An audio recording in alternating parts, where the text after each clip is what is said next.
It's time for MacBreak Weekly. We celebrate a very big anniversary today. 25 years ago, the iMac went on sale in Bondi Blue.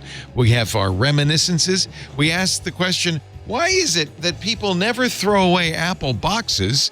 And we'll take a look at the semi-official date for the iPhone 15 and the new Apple Watch. All that and more coming up next on MacBreak Weekly. Podcasts you love. From people you trust. This is TWiT. This is MacBreak Weekly, episode 882, recorded Tuesday, August 15th, 2023. Hello again. This episode of MacBreak Weekly is brought to you by DeleteMe. Reclaim your privacy by removing personal data from online sources. Protect yourself and reduce the risk of fraud and spam, cybersecurity threats, and more by going to joindeleteme.com/twit and using the code TWIT for 20% off. And by ACI Learning. IT skills get outdated in about 18 months, but you can keep up with quality, affordable, entertaining training from ACI Learning. Individuals use the code TWIT30 for 30% off a standard or premium individual IT Pro membership at go.acilearning.com/twit. And by Brooklinen. Shop in store or online at brooklinen.com today and give yourself the cooling sleep you deserve this summer. Use the promo code MacBreak for $20 off your online purchase of $100 or more, plus free shipping at brooklinen.com. It's time for MacBreak Weekly, the show we get together with the fun people of the MacBreak Weekly crew and talk about whatever's going on with Apple. Jason Snell is here, sixcolors.com. Howdy, Leo. I decided to turn on my Bondi. It is pronounced Bondi, not Bondi. Bondi iMac G3 today in honor of the 25th anniversary of the iMac, which is today. August 15th, 1998. Yeah. Also, Andy Anako, WGBH, Boston. Hello, Andrew. Hello. I also have turned on my Bondi Mac, as you can see here. I do not. Audio podcasters will not understand that reference. Which is, no. I mean, oh my God, Andy, I can't believe you have 5. Where did you get 5 Bondi iMacs? That's amazing. All connected to the internet. I'm still a little bit salty about the USB ports instead of the ADB, but hey, you can't fight City Hall. I got a floppy and I'm not afraid to use it. Ladies and gentlemen, Mr. Alex Lindsay from OfficeHours.global. Hello. Hello. And while we're talking about pronunciation, one of the biggest news breaks from SIGGRAPH last week was we talked to Wacom, and it's Wacom. Wacom. It's not Wacom. Wacom. It's not Wacom. It's water. Wacom. Wacom. What do you do with dogs? Bear? Wacom. You walk them. Yeah, you walk them. You're welcome. Like Fozzie Bear laughing at his own jokes. Exactly. Yeah. So, but that's Thank you. I've wondered that for 20 years. I walked up to him and I said, I just got to ask you one question. Like, I already know about what you do. I've got a bunch of these. I just don't know what to call them. And then he said, Wacom. I'm surprised he didn't hand you like a beautifully embossed printed card that just simply says it's pronounced Wacom. Like, okay, Wacom. You get this a lot, don't you? I bet you there's some people who used to work at that place who call it Wacom. I'm just saying, but I'm sure if they want to call it Wacom, more power to them. Hello, everybody. August 15th, 1998.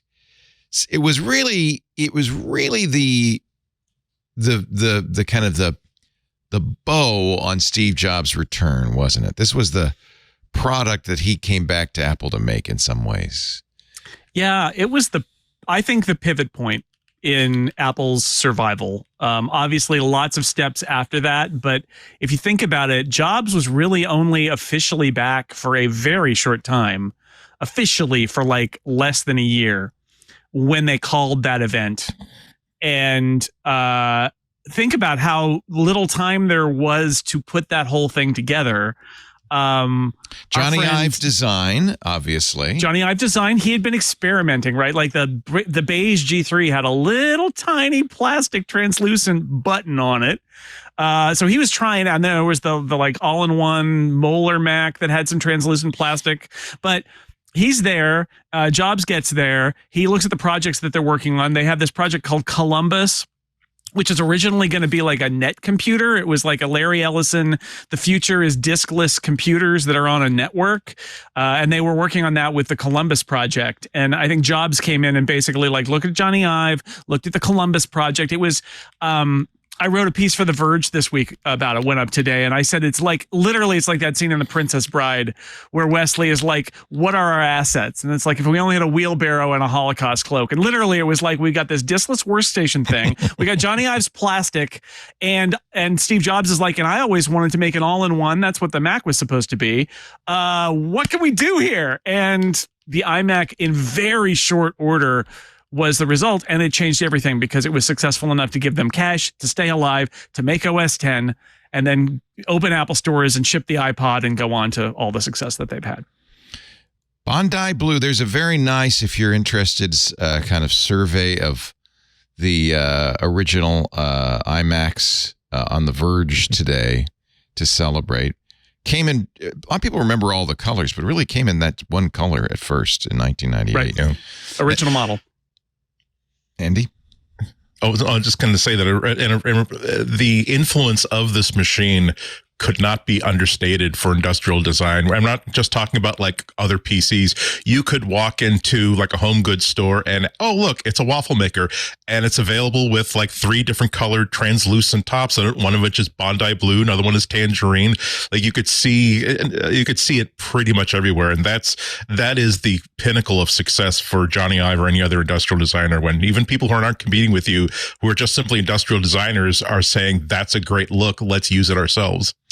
We were happy because Check TV just started in May of that year, and we found, because at the time Apple implied that this whole color is unique, and we really searched everywhere, and we went to the Bondi Beach in beautiful Sydney, Australia, and found this color, and we found like 20 different appliances that all had translucent Bondi Blue that predated the Apple. I mean, there was a vacuum cleaner, there was all sorts of stuff. George Foreman grill is the classic. Yeah. Why does it need to be plastic translucent blue? I don't know, but it'll what did he say? It drains the fat away. Whatever George Foreman knocks out the fat. Why do you think they hired him, for God's sake? And yeah, that's right. He's punching it. Knock out that fat. Was he? We have to remember that Apple was on fire when Steve Jobs. I mean, like, we forget that now. Not the biggest company. Not the good way. I'm sorry. The burn to the ground kind. Yeah, like on fire. Yeah, like Steve Jobs had to get in, and he had to find cash. He had to keep partners. He had to do all these things and do all these horse trades and all this crazy stuff that Apple doesn't do. And then the thought that they'd be able to come out with something creative was really amazing, because usually when you're trying to fix something, you're just trying to make the things that you have work, and for them to just go, we're going to, it took someone like Steve Jobs to say, well, we're going to basically throw everything else away. And we're going to, go into this one thing and make this one thing really work, was a pretty gutsy move. Like there was a lot of ways that this didn't turn out. It was said that Apple was 150 million or maybe less away from literally going bankrupt, and that was that 150 million that Microsoft, he got Bill Gates to show up and give him.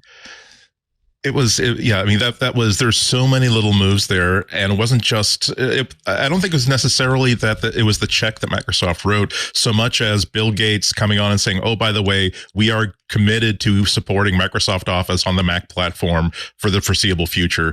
Whereas if he basically decided to say in an offhanded comment, but well placed with PR people, yeah, you know what, we're kind of scaling it back a little bit because we have more assets to go anywhere. He could have, I don't think he could have alone killed off the Mac, but that would have caused a further dive that I don't think they would have pulled up from. It was just such a beautiful play, because the iMac was exactly what Apple needed at that moment.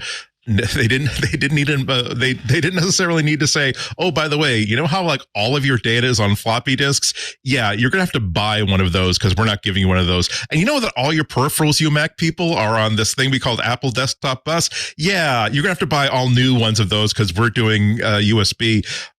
But basically the idea that they're saying here's something that's absolutely brand new in an environment in which Apple's business strategy was, let's make things more beige. Let's make things more like the way the PCs work. Let's literally start licensing the Mac operating system so people could put Macs running on boring beige commodity square angled things. This was as much a statement piece as anything else that said that, look, if you thought that we were just going to be making incremental moves, it's like we are either going to like pull up from this dive and go from aerospace into space flight, or we are going to be riding this missile, waving our cowboy hat and cheering all the way into the ground. You know, Steve Jobs famously not a particularly sentimental guy, right? And you see it here this iMac is like a transgressive computer, like you said, Andy.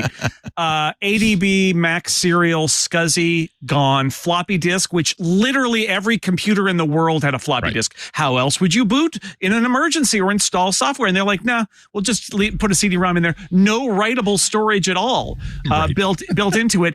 And most wild, they picked up this technology that while it was hanging around and the PC world was like, maybe this is the future, maybe, but it's certainly not the present. And they're like, we're just going to put that on there, and that's going to be how you connect all peripherals. And that, folks, was the universal serial bus. Your computer still has one today.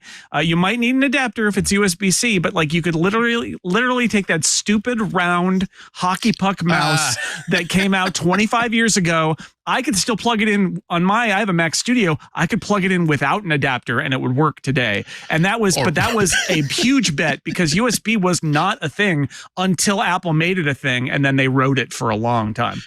Yeah, I was just laughing at the word work. I mean, it was it's both really, really cool. It matched the iMac, but also in a company that's famous for bad mouses, that was probably the worst mouse of all time. I had James Thompson, again, who worked on the Columbus project, which became the iMac. One of the things that he told me on the podcast I did about old Macs in 2020, he said that before every OS 10 meeting, as they were developing OS 10, and those were all done on iMacs, before Steve came into the room, somebody would take the mouse and rotate it, so that the first time Steve engaged with it, the cursor would go in the wrong direction, so they could make the case that mouse was terrible, which it was. And I was there in 2000, right, where they had in New York Macworld Expo, where they said, you got one under your chairs, we're sorry, this mouse is actually good now. And that was it was a long year. It was like 2 years where that bad mouse was there. For those who aren't familiar, it was the round thing either. That's part of it. Not only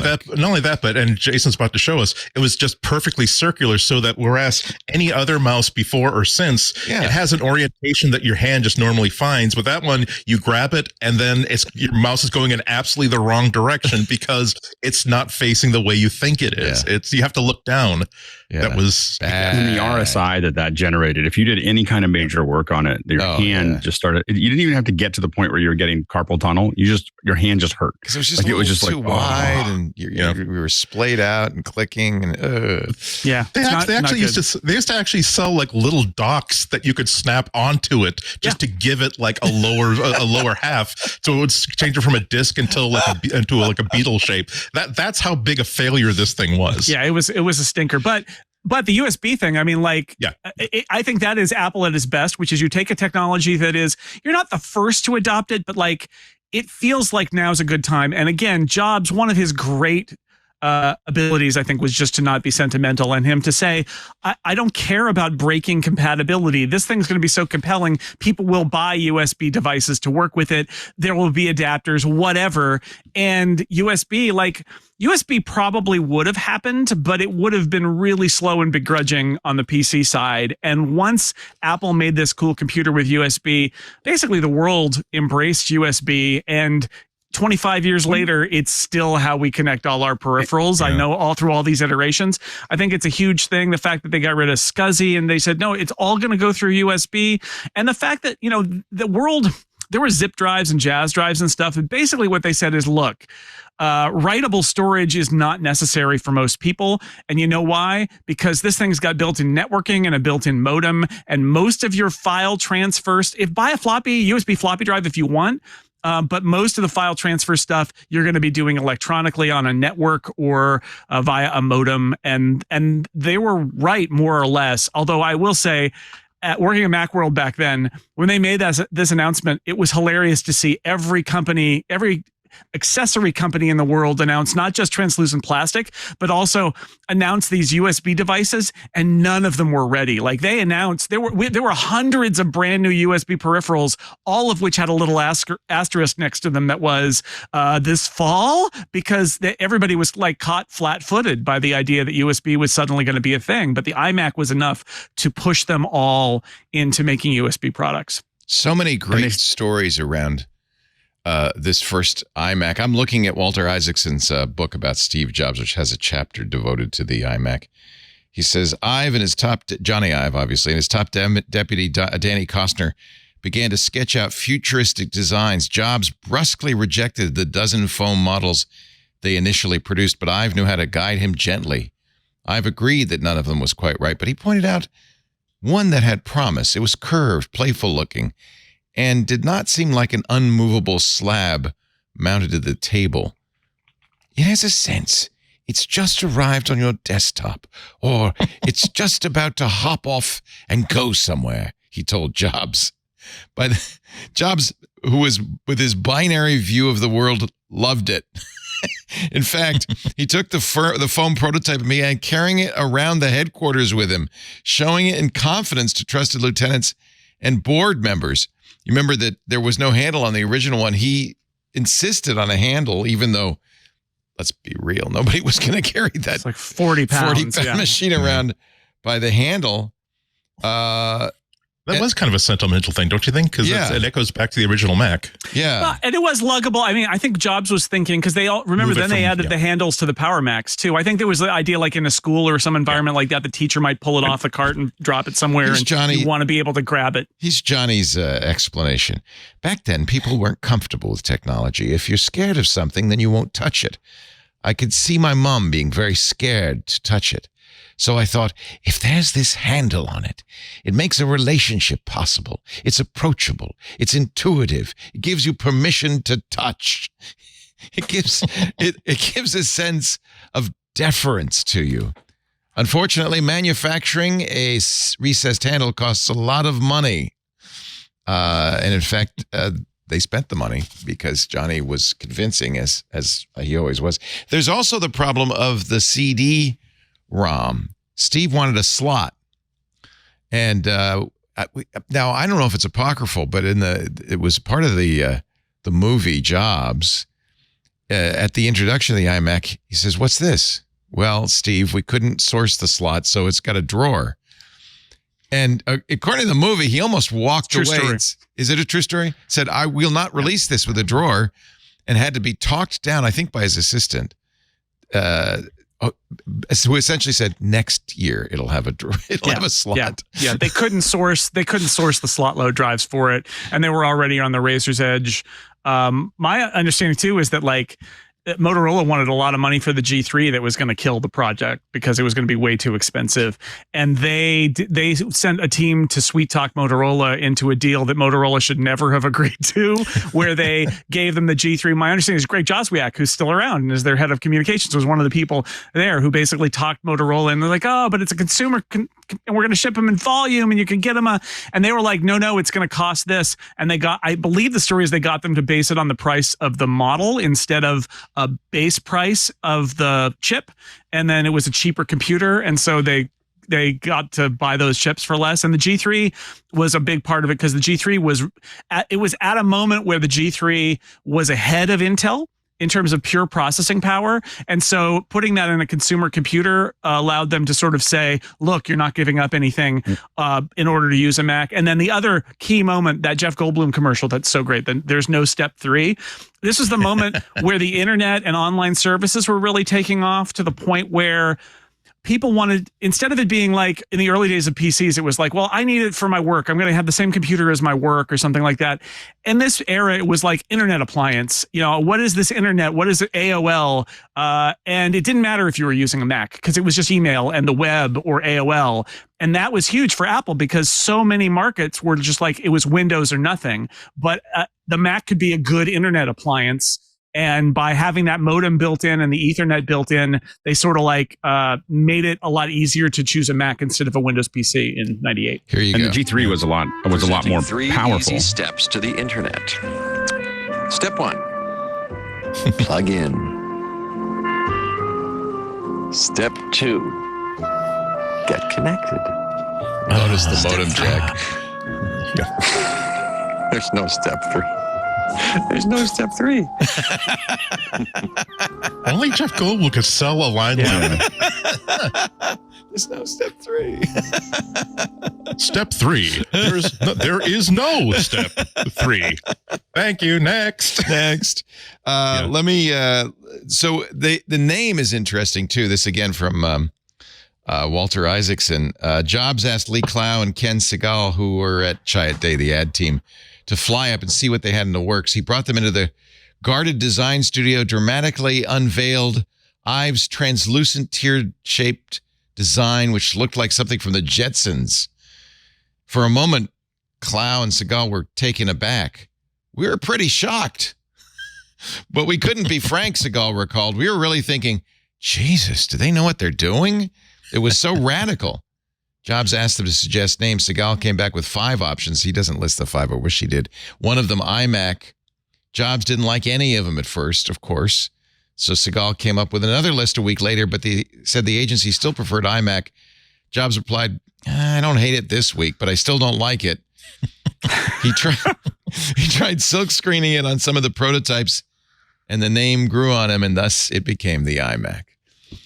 It's not bad. I was thinking about OS 10. If you remember the first interface for OS 10 was called Aqua, and its whole design was sort of this aqua color and then these like vertical lines sort of like ribbing.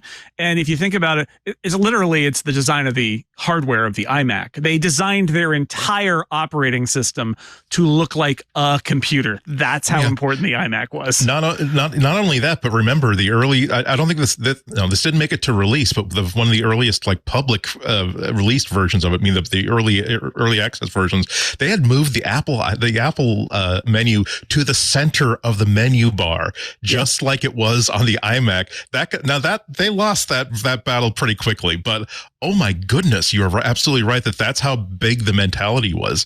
That I mean, and what's amazing is that there's still a handful of websites that still have those little gel buttons. Like it's just because it became the thing. Like everybody knew how to build. I built tutorials on how to build the gel button on Photoshop. There was like a series of things to do with that, and it was. But those gel buttons became the thing. Everything had to be gel for a couple of years. So it was, but it was just not. And there's so many things that came together. Because like the G3. The reason it was so much more powerful is it had a really large L2 cache, and so it was actually faster than the G4. So it was just and it was because those teams were working independently. And I was talking to someone at Motorola at the time, and they were like, "Well, the G3 folks keep on doing this presentation that said, well, this is right after it happened. They were doing presentations that said, well, we're putting this larger L2 cache in. We think it'll improve performance." And the G4 folks weren't really paying attention.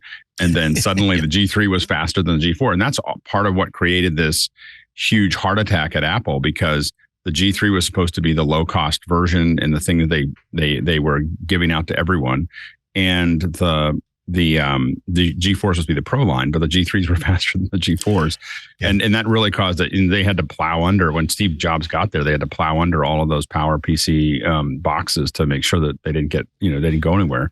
But the I think that what it really also did is it's the pivot where Apple stop trying to be like Microsoft. Like Steve Jobs, the Bondi Blue was Apple saying, we're not going to we're going to take advantage of what we do well, which is an integrated solution. It just works, it's tightly wound.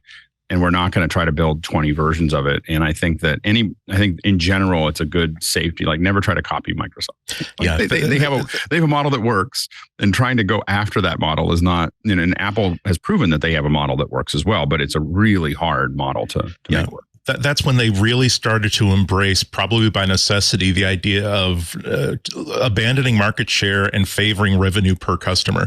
That because I think at that point, somebody must have had that revelation that, look, we are never going to be as competitive in terms of market share as anything that Microsoft makes. It's just not going to happen. But we have noticed that there are people that are, despite the fact that we've been failing our own customers for the past 5, 6, 7 years with an operating system that doesn't multitask, that crashes and takes down the entire platform, boring boxes that are underpowered compared with Windows machines, where even our faithful, even commentators that have been very, very loyal and faithful and cheerleaders for us are saying it's time for me to switch to Windows because Mac just ain't it anymore. I got off track. We know that we have people who are faithful to us who will reward us if we start making machines that cater to them as opposed to the entirety of the market. Then that's going to turn things around for us, and that's what's paid off for them handsomely. They don't have the #1 phone operating system in the world, not by any close stretch. They don't have the largest desktop operating system in the world, not by any close stretch. But there's one company that's worth nearly $3 trillion, and there's other companies that have to have shifty explanations to their shareholders every quarter. Yeah, you're right about Windows users. Microsoft didn't get it at all in their long tradition of not understanding where the market was going.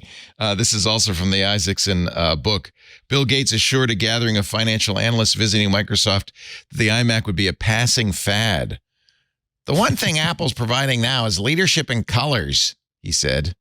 As he pointed out a Windows PC that he had jokingly painted red. It won't take long for us to catch up with that, I don't think. Jobs was furious, and he told a reporter that Gates, the man he had publicly decried for being completely devoid of taste, was clueless about what made the iMac so much more appealing. The thing that competitors are missing, says Jobs, is that they think it's about fashion, and they think it's about surface appearance. They say, we'll slap a little color on this piece of junk computer, and we'll have one too. Yeah, obviously not. Yeah. I mean, it was great that the only disadvantages of the iMac were simply that it was too forward thinking.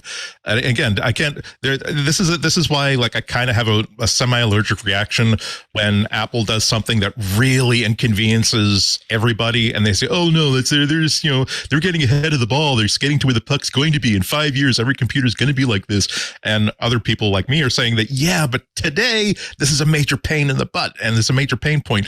But it was again, looking back in history, it seems as though consciously or subconsciously, with all these changes they made, despite the inconvenience to people, what they were saying to themselves is that we are going to put everything into this iMac that represents future technologies, where the future is going to be where you don't need a floppy drive. The future is going to be where you need to have built-in networking. The future is going to be where you have USB to connect all devices, not separate connectors for everything. It's almost like they're telling themselves that in the future, the Mac will continue to exist, so that it's okay for us to build a machine that anticipates that in 3, 4, 5 years, there will still be an Apple to give you software and updates for this device. There were mistakes made. Jobs was really adamant on the slot CD-ROM and got it in subsequent iMacs. John Rubinstein tried to argue him out of it, saying new drives are going to come along that'll let you burn CDs. Our customers are going to want that, and they're going to come out as slot, not as slot, but as tray CD-ROMs first. He was right. When Sony released those burners, they were in tray form, or actually it was Panasonic. I remember that. And as a result, the iMac was a little behind on CD burners. Although Isaacson in his book says it forced Apple to be imaginative and helped Jobs get into the music market with iTunes. So maybe it was a blessing in disguise. First iMac came out on this day in 1998 for $12.99 base price. Which, in modern U.S. dollars, in modern dollars is actually not inexpensive. $1,299. It's probably almost $3,000 today. He sold 278,000 units in the first 6 weeks. 800,000 by the end of the year, making it the fastest selling computer in Apple history. It is no longer the number one computer, though, at Apple. In fact, I just saw a stat that said the Mini and the iMac combined, desktop computing, is only 2% of Mac sales. That laptops really are the dominant form factor. But for its time, the iMac was pretty something. Yeah. Pretty amazing. Did you own really, all of them? Everybody, what is a laptop but an all-in-one, right? I mean, you could argue that they use a lot of laptop tech in the iMac over the years, and most of their desktops now are using the same tech. I think you could argue the modern iMac is a laptop. It's a MacBook Air. Yeah.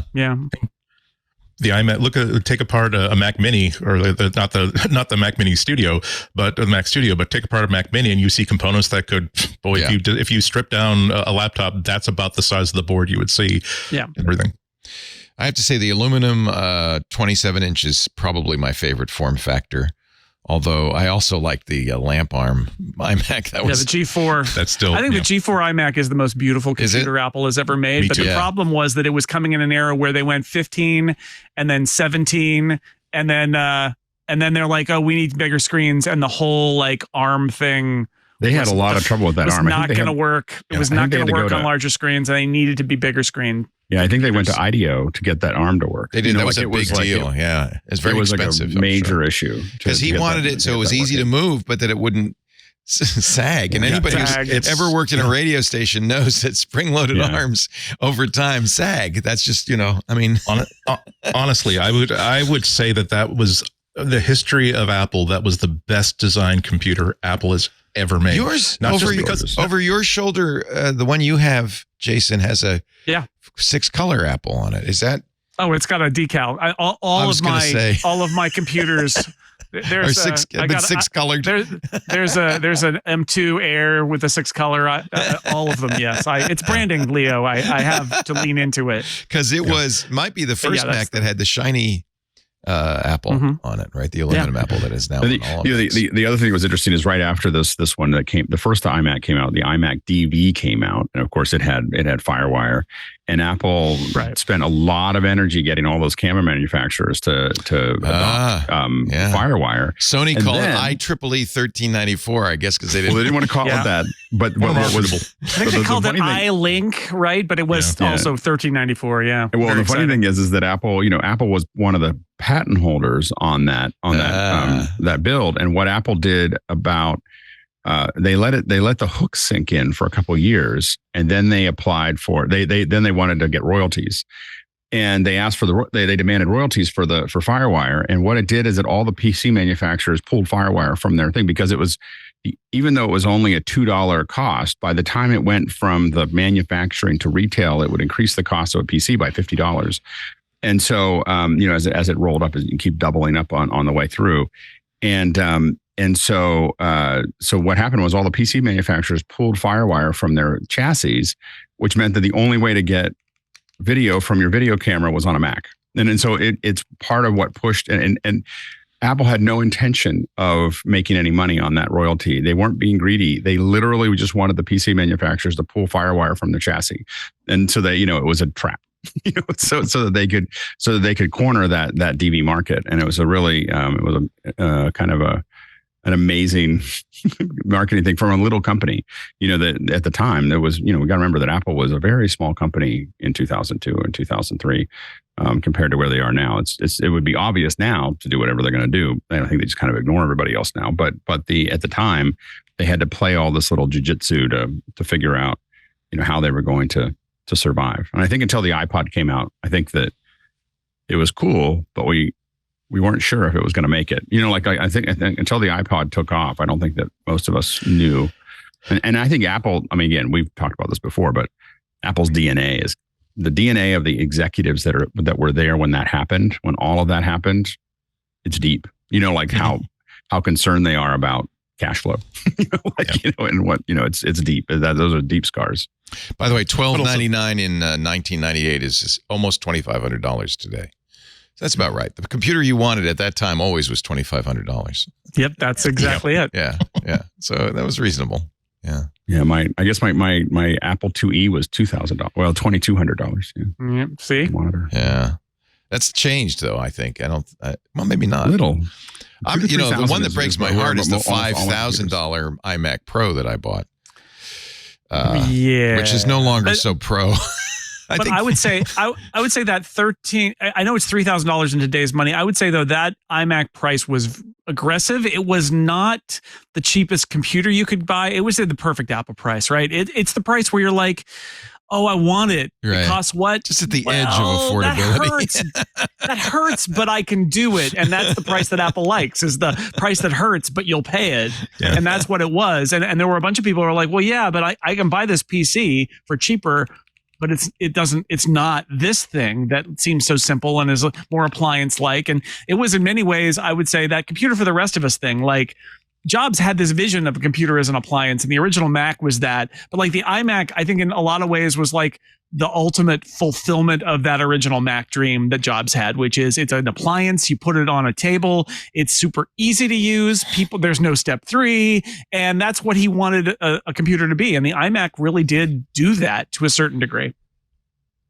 I'm trying to figure out who has my iMac Pro.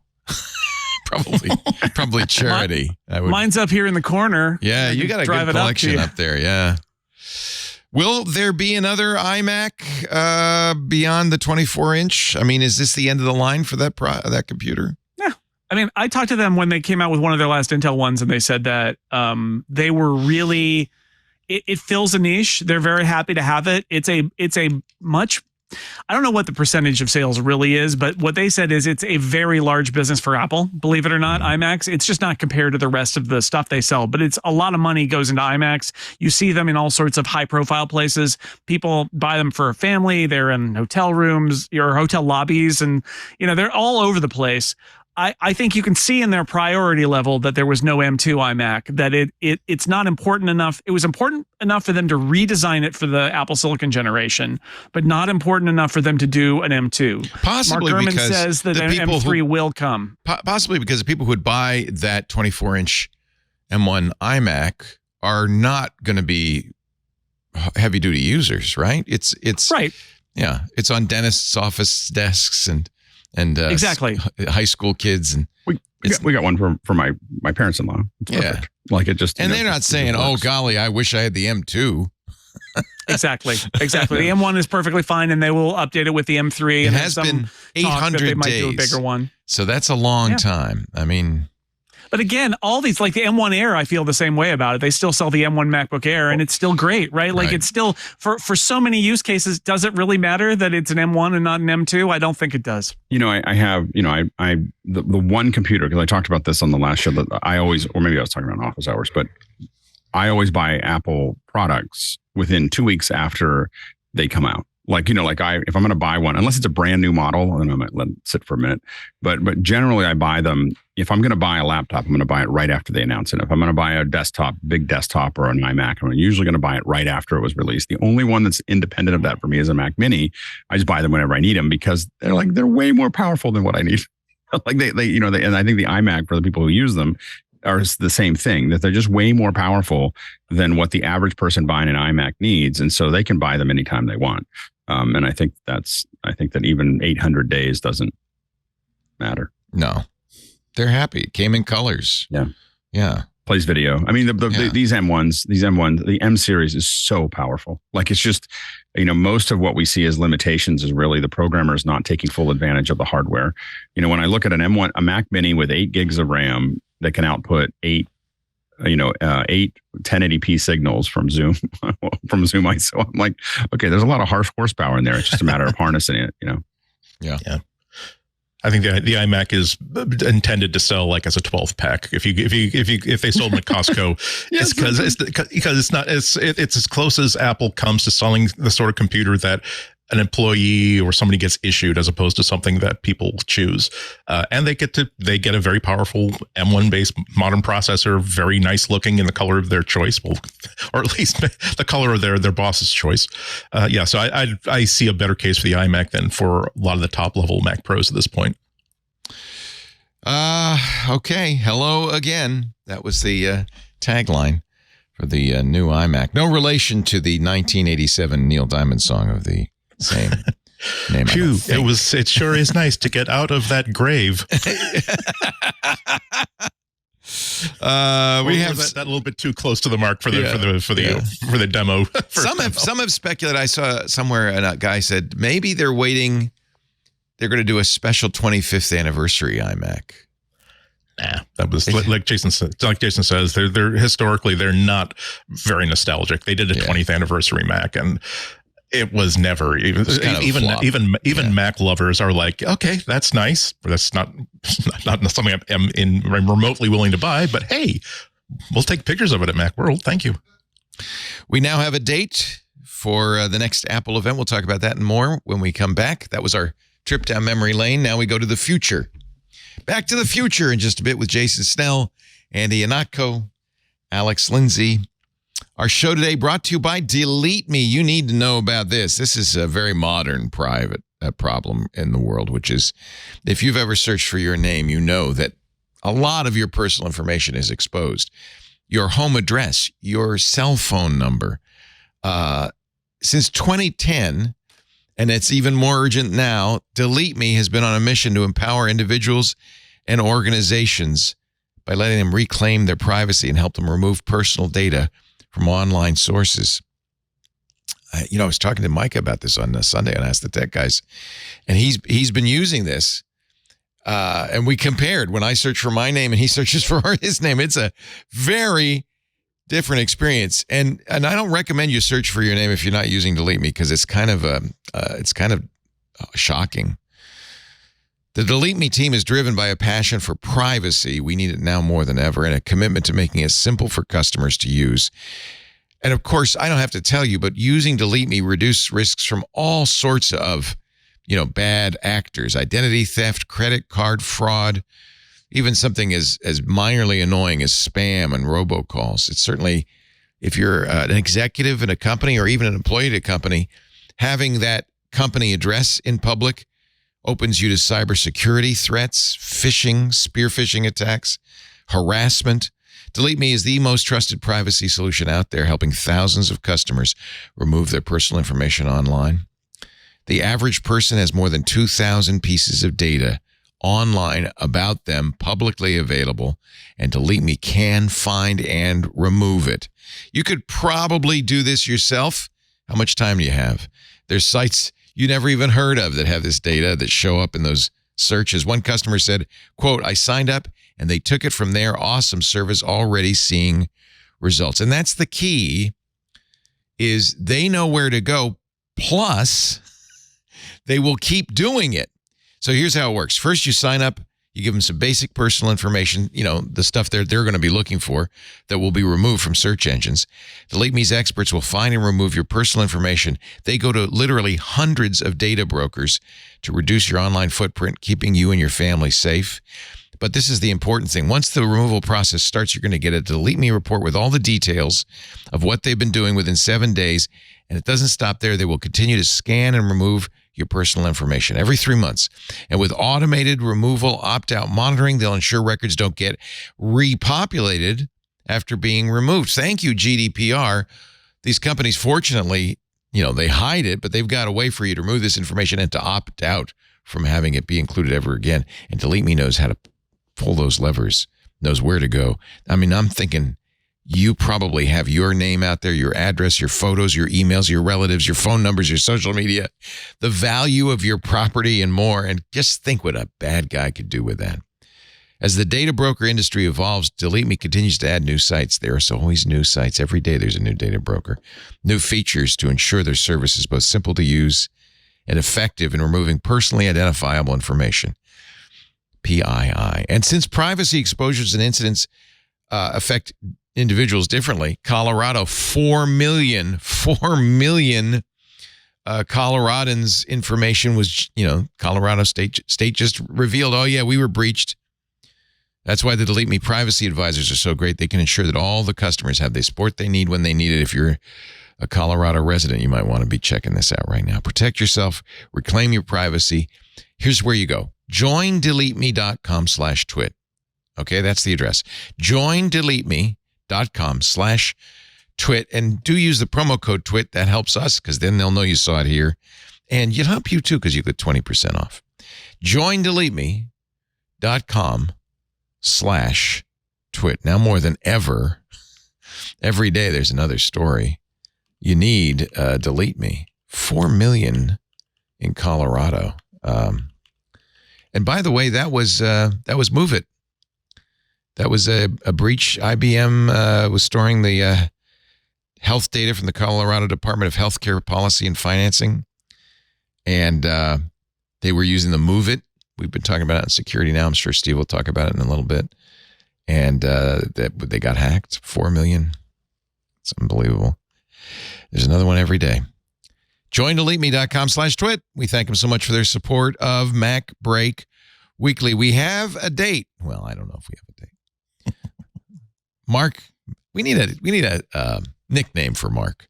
Major Mark Gurman, I don't know, something, says that now they're zeroing in on September 12th. He said last week, and we said it would be September 12th or 13th, but he says it's currently scheduled for September 12th. It will be pre-recorded, even though they will invite you, Jason, to sit there and watch the video. In this, what a theater, the Steve Jobs Theater, a great place to watch a pre-recorded video about watch a movie. Yeah, I doubt U2 is going to be coming out and performing for you or anything. But unless it's on screen. No Tony Bennett. But afterward, you go back. And the reason they do it is because afterward, you go back up out of the theater and they've got the little special stations with the new iPhones and the new Apple Watches and all those things. Right. And you get to try them out and look at them. It is the coolest space, like to do that. Because you have, the theater opens in the back there where you can walk in but they can close it. There's a big curved area that closes up. And so you don't get to see, they get to set everything up, but you don't get to see it. But you don't have to go to some other building or some other room. It's the same place you came in. So the theater opens in the back. You can go right in. It flows in really nicely. Then it closes up. And then when you come back out, it's all just magically there. Yeah. It's literally built for this, which is pretty sweet, right? When you have a building that was purpose built for the event that you're participating in, right? That's so rare that it's like that. It's very good. Other people do purpose build, but the level of purpose built. Yeah. This is Apple. It's like a magic trick too, because when you go down, it doesn't feel like there's a missing space. It just feels like a narrow space, and then you come out, and it's like it was always there, and you just didn't see it. It's quite a thing. And a Tuesday, right? Because it's not Labor Day week. They can do it on a Tuesday, which I think I said last week that I didn't think it would be Wednesday because Monday is not a holiday, so they'll do it on a Tuesday. They love Tuesdays. Go ahead. Would you love to see like what only people who work at Apple get to see about that design? Because I imagine that it's like Disney World, where there are all kinds of underground tunnels that if Tim or somebody needs to get from A to B without ever interacting with the surface world, there's a golf cart or something that will take them through these nice little underground tunnels. Oh yeah. Or that there's these other labs for, okay, we need a solder before they knew that they're going to be doing everything on video. Like, we need the ability to get a board out of a demo unit, take off a surface mounted IC, replace it with something else while somebody stalls on one floor above. There must be amazing infrastructure hidden from the public or even from like the press from there. Yeah. Having just parked, if you park at the visitor center, which anybody can do because there's an Apple store there, that parking structure goes deep into the earth, right? Like on the lowest level, you should keep an eye out for mole men because you never know. There might be a mole man in a corner somewhere. Lava men might be in there. So, and some of those low down places have like doors to stuff, right? And they're like, no, take the elevator, go up. And it's like there's doors to stuff, and some of that is just like down below the Apple store. There is a level where there's the bathroom and all of that, but there's also stuff down there. I would not be surprised if there is an entire system of tubes connecting all of the underneath of Apple Park. Yeah. To say nothing of an evacuation plan for every contingency. Like that must be even more ambitious than simple, oh, look, there are exits to the front, exits to the back. And if neither of those work, good luck. Yeah, I'm sure that they did a lot. They're never going to talk about it, nor should they. But like a lot of disaster planning of various levels. We live in an era where there are active shooters and there are bombers and there are things like that. Like I'm sure that they've got many, many layers of security beyond we don't want the public looking, but like way beyond that. So yeah, maybe Tim Cook has like a little chute that he can go down. It's just whoop, and he's out of there. I don't know. Tim to the panic room. As anybody who has ever had meetings anywhere on the Apple campus, either just meeting a friend or an official meeting, can attest, security on the Apple campus is absolutely non-existent and invisible until suddenly it is not. Exactly. It's immaculate. Everyone wants their selfie taken in front of the One Infinite Loop sign. There is a shot clock, and once you exceed that by 2 seconds, a nice beefy man in a polo shirt is going to ask you if there's anything that he could do to help you. ... Leave the campus right now. Yes. Ask me why not. You're trying to put cows on the One Infinite Loop, weren't you? I did get my picture, and as soon as he saw like what I was up to, it was like, okay. It was curiously specific. So you had met the beefy guy in the polo shirt. Again, because when I take my cow pictures, I'm trying to get I'm not just like, hey, look, the cows are in the picture. I'm trying to make it look like the cows are standing there. And sometimes there needs to be some manipulation of angles. And I was clearly not someone who was just simply, hey, selfie. Okay, let's move on to the Apple store and get a t-shirt. Joe, we got a guy with cows out on the sign. Can you? By the way, if you go to either One Infinite Loop or the Apple store that's right next to the campus or to the spaceship, there are shirts there that are really expensive. They're like $42 each or something like that. And I can tell you, I got some of those for my kids. Kids wear them all the time. It looks like a X-ray of a Mac or whatever. They wear them all the time. And I kid you not, they look like the same day I bought them. Like they have not worn at all. Like they're unnatural shirts. They're super comfortable and they just last forever. Look, I have some of those shirts too, and they are the Apple of t-shirts in that they are very expensive, but they're very good quality. Like you get something. When we decide like what shirts we want to get, I'm always like, when we got them for Pixel Core a while ago, I was like, just go to the Apple store, buy the shirt, look at the tag, buy that. Exactly. I don't think about this. Yeah. I still have like the t-shirt, the free t-shirt I got from the opening of like the very first like European Apple store, and it's still good. I've bought t-shirts from podcasts like a year ago that are like I've worn it once and saying, okay, I'm going to have to decide when is the next time I'm going to wear this, because that's going to be absolutely the last time this is going to be a wearable shirt. That's I can amazing. send you another one, Andy. You don't have to hoard them. Not the TWiT t-shirts. I still use and love my TWiT t-shirts. I have somewhere in a box. Somebody gave me an Apple campus t-shirt, and I just left it in the box. You're saying I can use it? You can. I really love the fact that this is the one like exception that Apple makes, that they famously used to have like in the pre-Jobs era like a catalog of, hey, I want to buy a windsurfing board that has the Apple logo on it. Sure, we got one for you. I'm glad that they still have if you are clearly enough of an Apple fan that you came to the campus just to be on the campus and just to be at the Apple store at One Infinite Loop, we will have special merch that is just for you, because it's there's something nice about having a really nice pen with the Apple logo on it that that at some point somebody checked off and saying, yes, this brand meets the quality and the assurance and the sophistication that our customers deserve. Yes. Gurman, we've talked about the iPhone 15 and the various models. He does warn that the Apple Watch they announced on September 12th will be not much upgraded from the previous Apple Watch. And it's been that way for a couple of years. He says, hold on to 2024, maybe 2025 for the Apple Watch X, which will celebrate the anniversary, I guess, of the Apple Watch. But that's not going to be for a while, the Watch X, to celebrate the 10th anniversary. I have to admit, I mean, I actually am using a lot of the features in the Ultra, but I can't imagine myself upgrading unless it got not at $800, baby. Massive, yeah. Well, and it just like I'm back to like, okay, 2 or 3 years is fine. Like I don't at least I don't think that Well, they're smart though. They always add until the Ultra. I bought the cheapest one. They had one little feature, right? Like the temperature sensing last year. They're like, okay, one little. Do I need that one? And I suppose some percentage of people. The best part of my Ultra is I try to decide when I'm going to jump into the pool, and I put my hand into the pool with the watch on, and I pull it out. And I go, my God, you're crazy. No, it's 81 degrees. You don't trust your toe, I take it.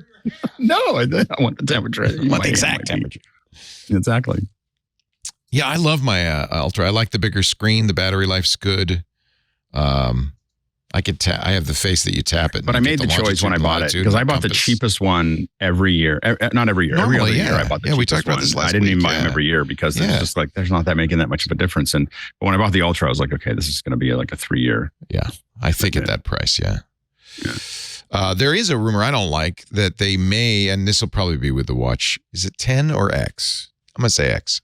With the watch X, that they will possibly switch bands to a new magnetic band, because these bands, the ones we have, take up a lot of, I didn't know this, a lot of extra space, and they could use that space for a bigger battery or other things. Or just a redesign. I mean, it's a beautiful classic square pillow design, but how many watch lines in 10 years are still going on the same frame and the same case? I bet that Apple's designers would be really excited to create something that's new, particularly something that I don't know, is slimmer, or at least basically telegraphs that this is not the standard Apple Watch. I don't think it's the only thing that I don't like about the Apple Watch, besides the fact that you can't really use it if you have an Android phone, is that you put on your wrist and suddenly you're just another person who has an Apple Watch. And that's fine, but it's like, oh, if they're only like a different design, if only they made the smaller case slightly different to just show a different kind of design aesthetic, that would be really, really cool. So there's some sort of a variance. So it's not just all like the same, all a tribe of people that have the exact same sigil on their wrist. So that would be really, really interesting. There is a new, just parenthetically, Apple Watch OS released 9.6.1, which includes a fix for the movement disorder API. So if you see an update, that's what's going on. All right, September 12th. Put that in your calendar, Jason. You might want to order tickets if, as the chat room is calling him now, on the mark. Gurman says, September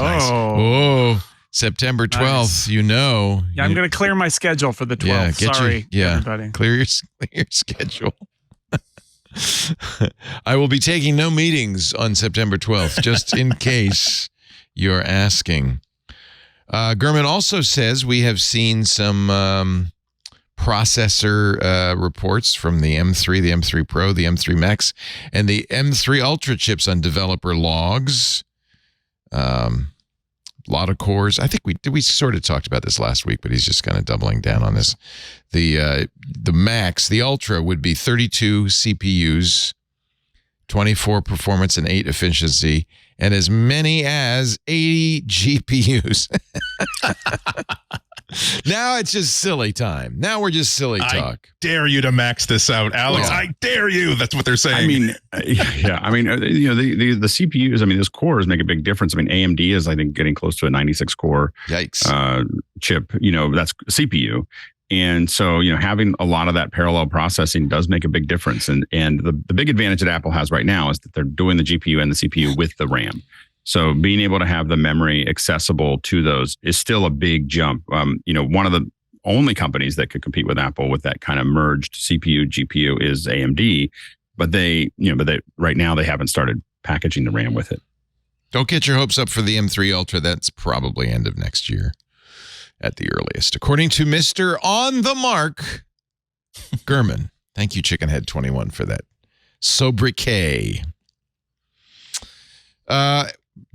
Black Hat and DEF CON were this past week. We talked a lot about various hacks that were announced, and I'm sure we'll do more to this afternoon with Steve Gibson. There's one that affects Apple. It comes from Patrick Wardle of Objective-C, SEE. He's a great security researcher. He makes a program called BlockBlock that kind of does the same thing as Apple's own background task management tool. It lets you know, BlockBlock does, and gives you a chance to block it when an app is installing a background process. At Black Hat, at DEF CON, Patrick revealed that Apple's background task management mechanism is trivially bypassed. And the reason he revealed this without warning Apple ahead of time was He said he found this problem some months ago, told Apple about it. They put out a patch, which he said was merely a Band-Aid, and it's still vulnerable. And so as a result, he says, I think everybody needs to know about it. Yeah, that's fair. It's nothing I think that you need to worry about. Your machine has to be rooted. So that means probably either somebody has access to your machine and the root password, or more likely some malware, other malware is used now to get people into it. But that's a good point. If you had malware that could root a Macintosh, you can now turn off that thing that says, hey, a background task has just been installed. Presumably, BlockBlock doesn't have this vulnerability. So maybe you should get BlockBlock from Wordle. He's been offering that for some time. Yeah.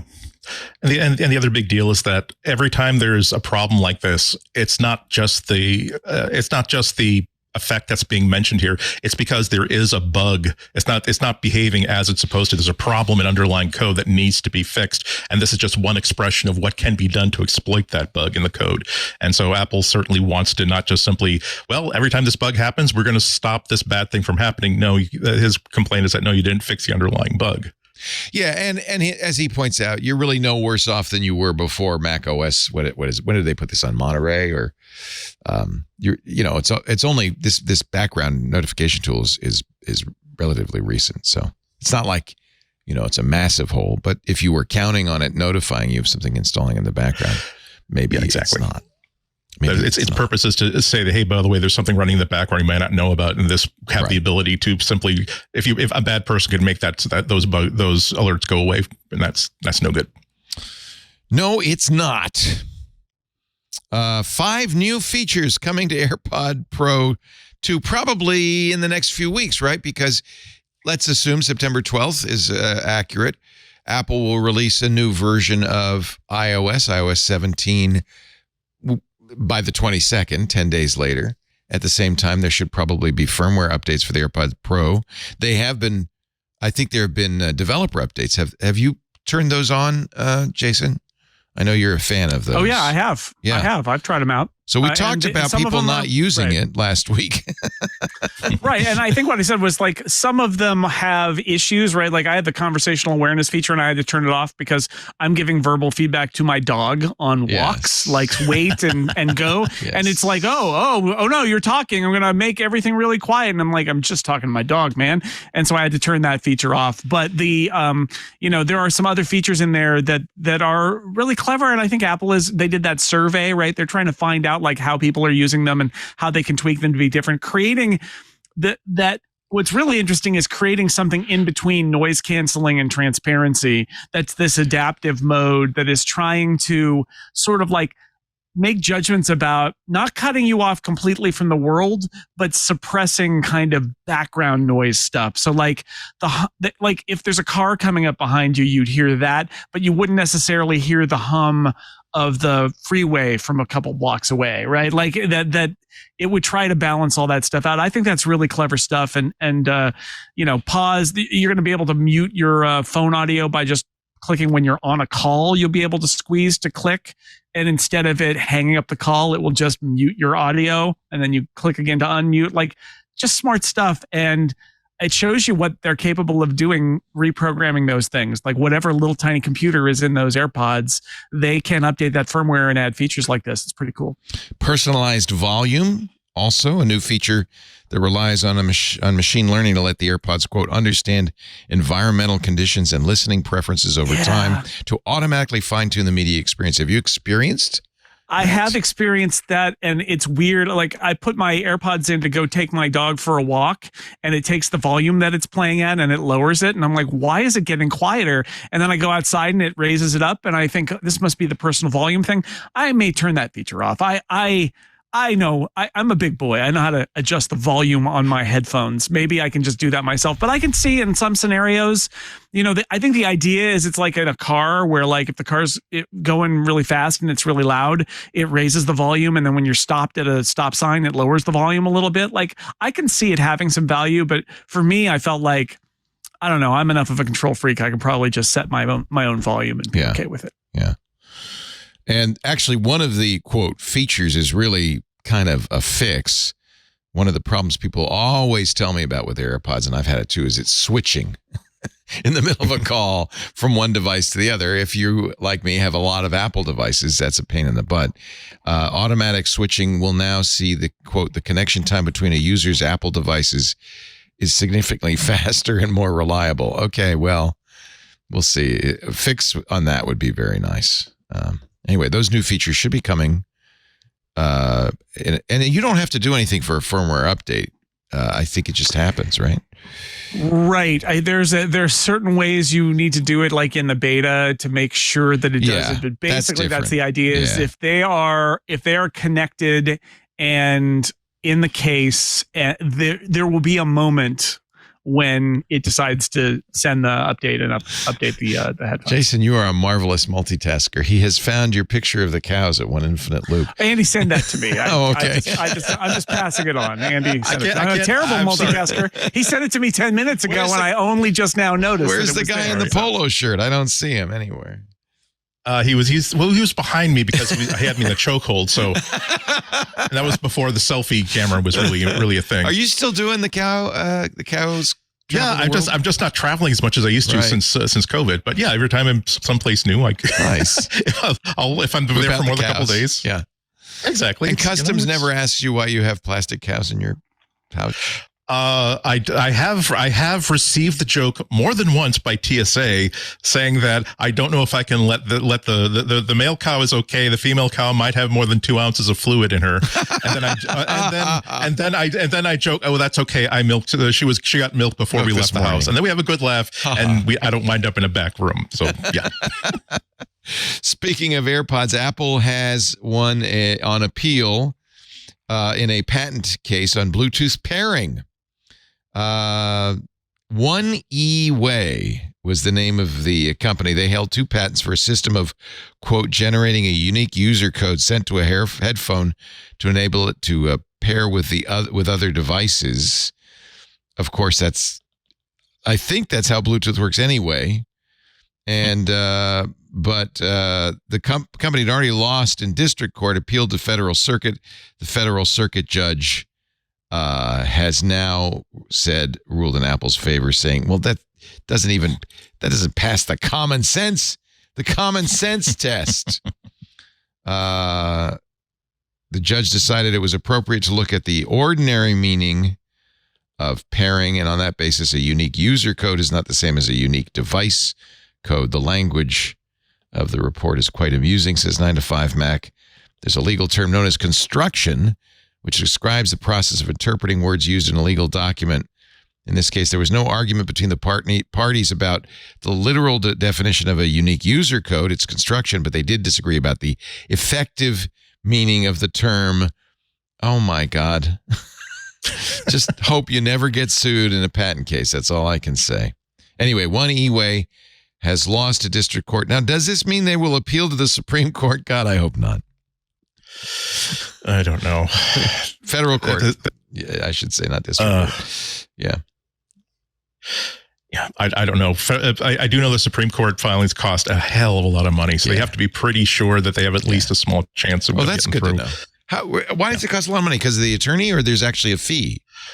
Well, I don't know if there's a fee. I do know that there's like an immense preparing to hear a case before the Supreme Court costs an immense amount of time, and it's not just whereas the first level of the lawsuit you can basically have one office doing this. If you're hearing a case in front of the Supreme Court, you have to get people on board that can advise you on how to pitch a Supreme Court case, and basically how to. It's entirely new level of work. As it was explained to me, that you don't do it just for the fun of it or just because you have it's the only appeal that's left. You have to feel as though you have to go for it. If you don't do it unless you really believe in this case you're doing. And you're talking about, because they kick back a lot of them. Most of the vast majority of these get kicked out in most cases. So to get into the Supreme Court, it's just as Andy said, you're talking about people who are charging $1,000 an hour kind of thing. Those are top people. Yeah, because they're the only ones. They're the gatekeepers of writing these things in, because they know how to phrase this stuff to get it in, and how to build the case. And so you're talking probably minimum 50,000, probably more like $500,000 to get something all the way into the Supreme Court. Well, here's the good news. According to the Supreme Court Office of the Clerk, It's only $300 to get on to pay the docket fee, and you can do that with personal check. Sure. But you do have to submit your petition on 6 1/8 by 9 1/4 inch paper, not less than 60 pounds in weight. I guess you'd have to go to the weight. The weight's important because of the scanner. Yeah. So the heavier, if you give it really thin paper, the scanner will jam. Yeah. That's why you can produce it electronically. However, you don't have to type it. But in fact, petitions produced on a typewriter are no longer acceptable. So don't type it. Yeah. Okay.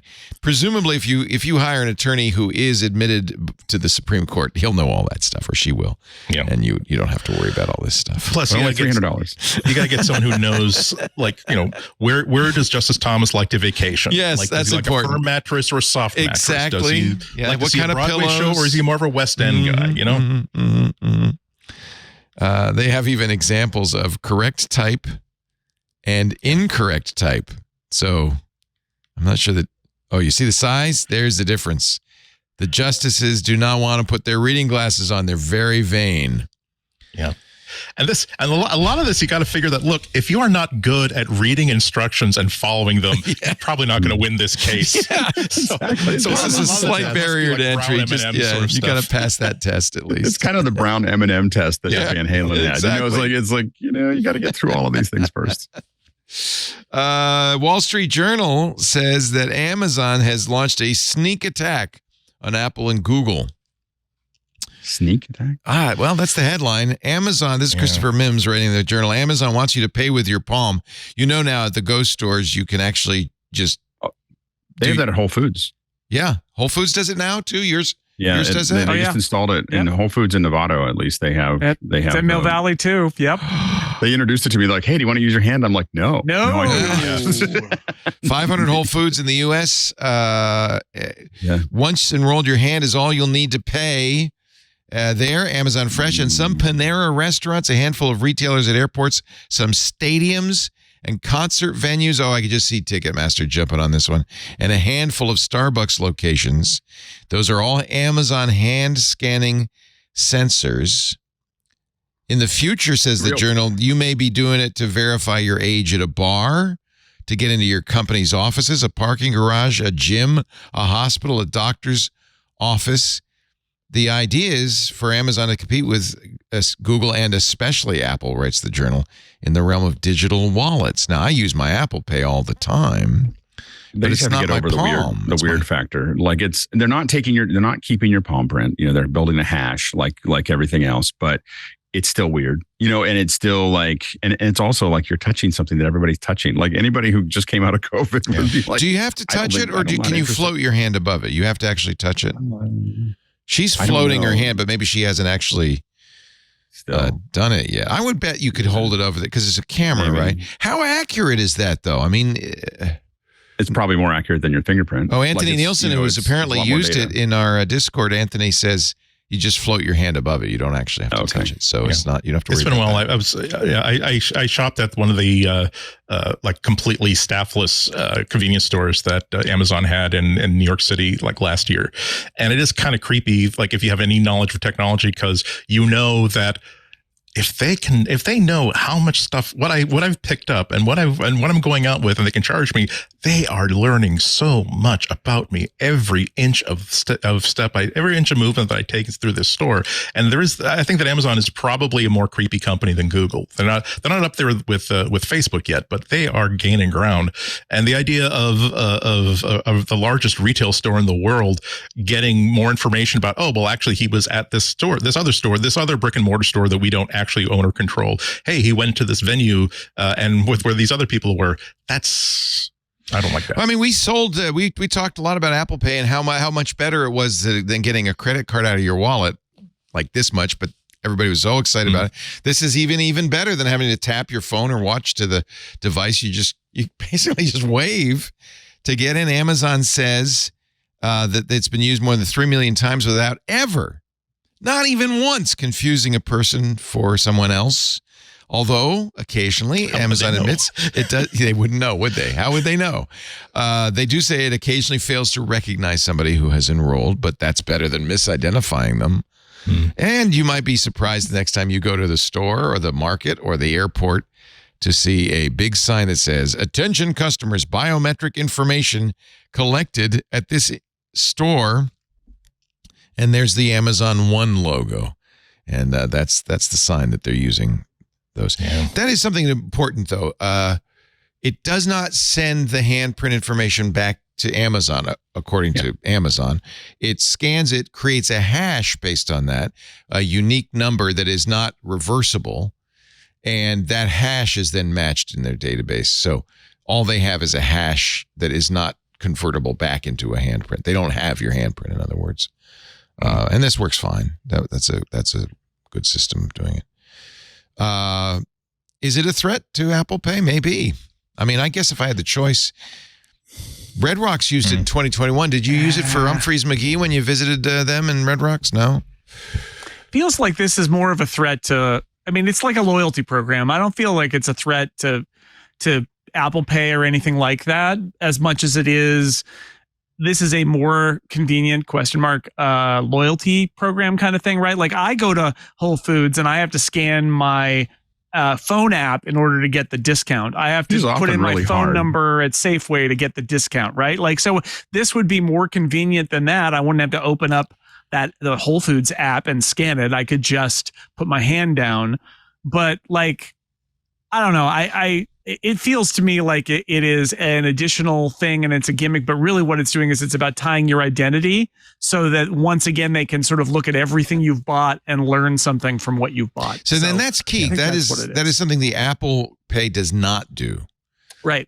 There is no link back to you when you use Apple Pay. Right. Well, I mean, there's a rotating thing and all that, but they're not building a profile. That's why most of these loyalty programs exist, right? Is they want to build a profile of, they want you to be loyal. They do want that, but they also want to build a profile of everything you've bought. When I go to my local bagel shop, I always pay with my watch. And it says, "Oh, good, you got another 5 points." And it knows how many points I have. So there must be some unique identifier that they're getting. Unique identifier based on your watch? Maybe so. Maybe so, based on your Apple Pay. I was under the impression that the Apple Pay data rotated. And so was I. A real thing. Yeah, maybe so was a fingerprint or something there too. Well, that doesn't mean that it's not also that box isn't also trying to get a ping off of the IMEI on your phone or trying to get an ID off your Bluetooth. There's so many points of attack. They're using Square, so it's Square Up. So I now have 85 points, but in every single case I've used it with my Apple Watch, so it shouldn't know that it's me, but somehow it does. Because Square, I don't know exactly how that works, but that's the idea, is that there's a limited amount of data collection that they can do versus what you can build with a loyalty program where, you know, my wife and I use different credit cards and I use different credit cards and whatever. That phone number, Safeway, that's why they use the phone Safeway number. Knows because of our phone number and they do that to give us discounts.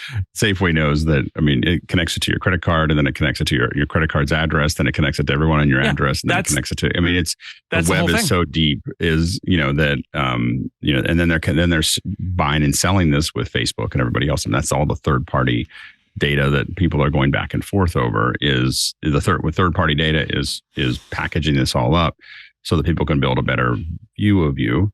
So they can send you ads that you already bought. So anyway, but yeah. Buy that again? Because I have to admit, I do make, like, it's funny that when you start getting conscious to that, and I probably shouldn't have this value judgment, but like, I don't have a problem telling Amazon, I don't know why, but I don't have a problem at Whole Foods of scanning my little thing, no matter how hard it is. Their scanner for the QR code is like, I don't know, in Novato, it's like all over the place. Do you get a big discount that way? No, but I'll tell you what it is if I order anything online, it keeps track of everything I bought so I can find it easier. Like you save, I mean, for whatever reason, I never buy, I somehow have a talent for not buying anything on sale. Because I go there and I do it and I think I'm going to save some money. And it's like, you save 69 cents. And so but the thing is for some reason, I don't have a problem with it with Whole Foods, maybe because I was going to Whole Foods before Amazon or whatever. But Safeway, I'm super like, I don't want to give them my number and I don't want to be part of it. And then I'm so frustrated by the fact that they charge Safeway, everything is on sale and they charge you a lot if you don't give them a number. Right. And so Safeway marks everything way up if you're not, they really make it painful because they really want that data. And that makes me so frustrated that my wife will go to Safeway and I won't. Like, I will not shop at Safeway. And it's not because of a value judgment of the food. It's over the phone number. I just won't play. Here's some insight, by the way, from Professor Panda Bear about how the bagel shop knows it's me. When using Apple Pay, a unique card number is generated per Apple Pay device. If you continue using the same device, it's the same number.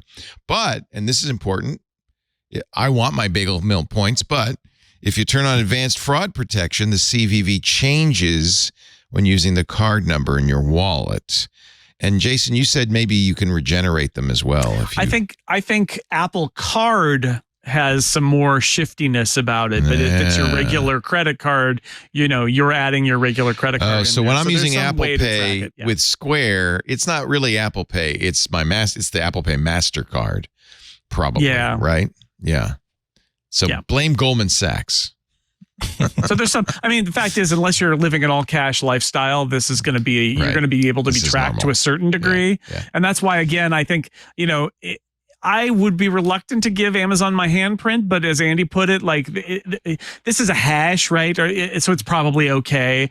But, is it worth the convenience? Obviously, Alex is so repelled by Safeway that I don't think Alex is going to be putting his hand forward. But I don't know. I could see doing it if I felt that it was a super big burden to scan my Whole Foods app, but it's not. So I'm not going to. See, that's how they always do it. It's always like, oh no, people have the option of doing something else. Just like if you don't want to have a radio transponder on the dashboard of your car, so that in a pinch the government could track your car's every movement, that's fine. If we will keep one lane of the toll booth open, that's going to have a line that's just for tractor trailers and people who don't have that transponder. If you're okay with waiting 10 minutes to go through every single toll booth, you're perfectly fine opting out, and no one's. It's free. We all called we all freemium. have our principles, but it's it's like that's freemium. I'm lucky that there's a small local chain of grocery stores that not only do they not have a rewards program, but they don't even have self-checkout, and the prices are only slightly higher than Stop and Shop, and oftentimes they're lower than the big chain Stop and Shop. And they only take cash, so your identity is, and you always wear a hoodie when you're going in there, so you're good. They'll also trade for chickens and people who know how to do roof work. It's not as though there's not flexible payment options. The funny thing is, I don't mind the self checkout, except I buy a lot of raw vegetables, and so the self checkout with celery is not fun. It's just so I'm just if I as soon as I pick something up at Whole Foods that is not in a package, which is 80% of what I pick up, but the first one I pick up, I go, well, I'm now going to stand in line somewhere. It's the same for me every time I buy cigarettes and liquor. I can't use it. So it's just inconvenient. Let's take a little break. We'll come back with more with our wonderful panel, Jason Snell, sixcolors.com. Always nice to see you and your shining, smiling face. If you get an invite for September 12th, it'll be in the next couple of weeks, yeah? They usually give you 2 weeks if you're going to expect it to travel. Plan your life. So, I would think it would be in a couple of weeks. All right. We look forward to that. Andy Ihnatko's also here, WGBH. You're going to be on GBH when?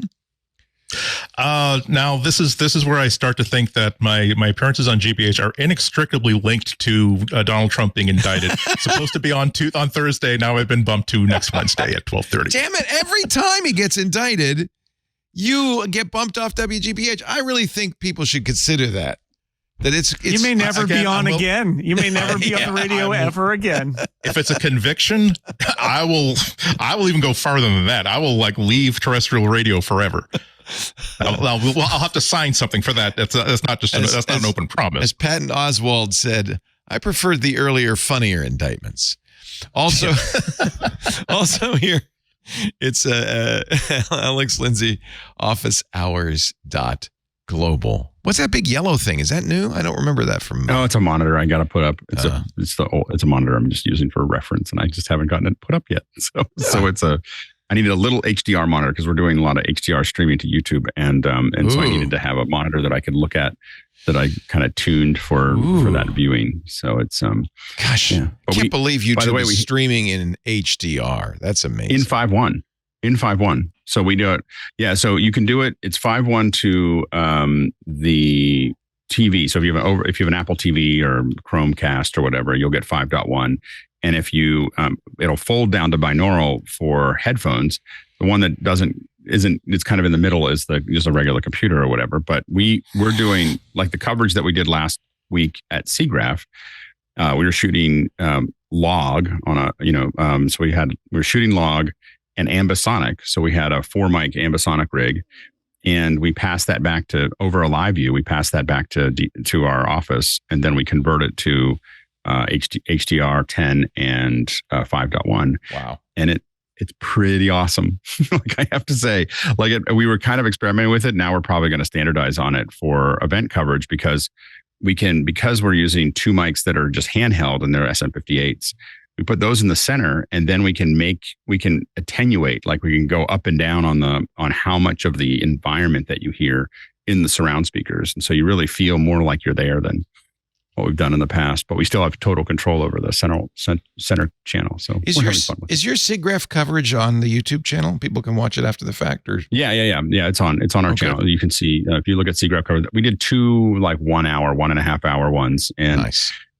They're mostly me and Nick Justishin, who is he is the head of immersive at Drexel University of that department. Wow. And so the two of us are wandering around talking to people, just grabbing onto people going, hey, what about this? And it's very loose compared to some of our other stuff in the past. So we had a lot of fun with it.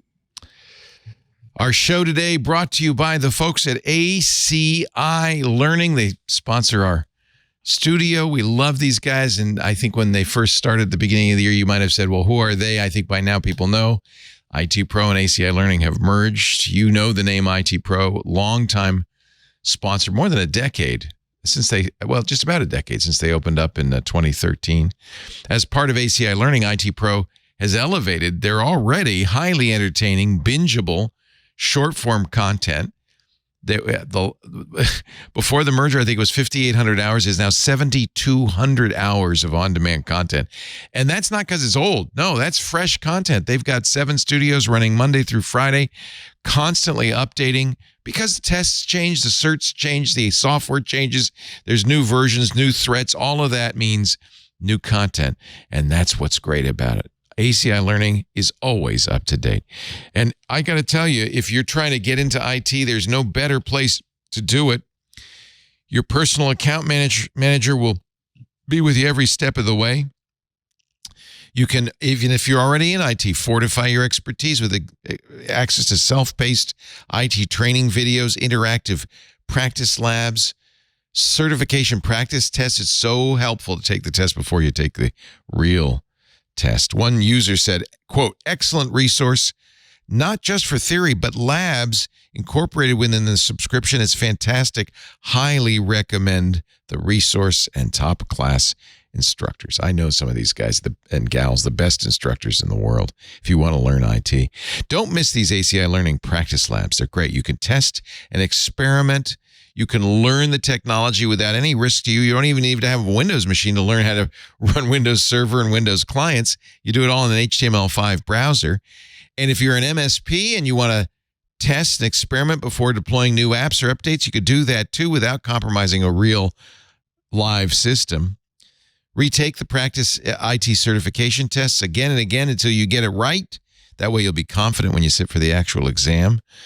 ACI Learning brings you IT practice exam questions from Microsoft, CompTIA, EC Council, PMI, and many more. And I'm telling you, every vendor, every skill, so you can advance your IT career in one place or train your team and fill in the gaps in their education so that you've got the best IT team out there.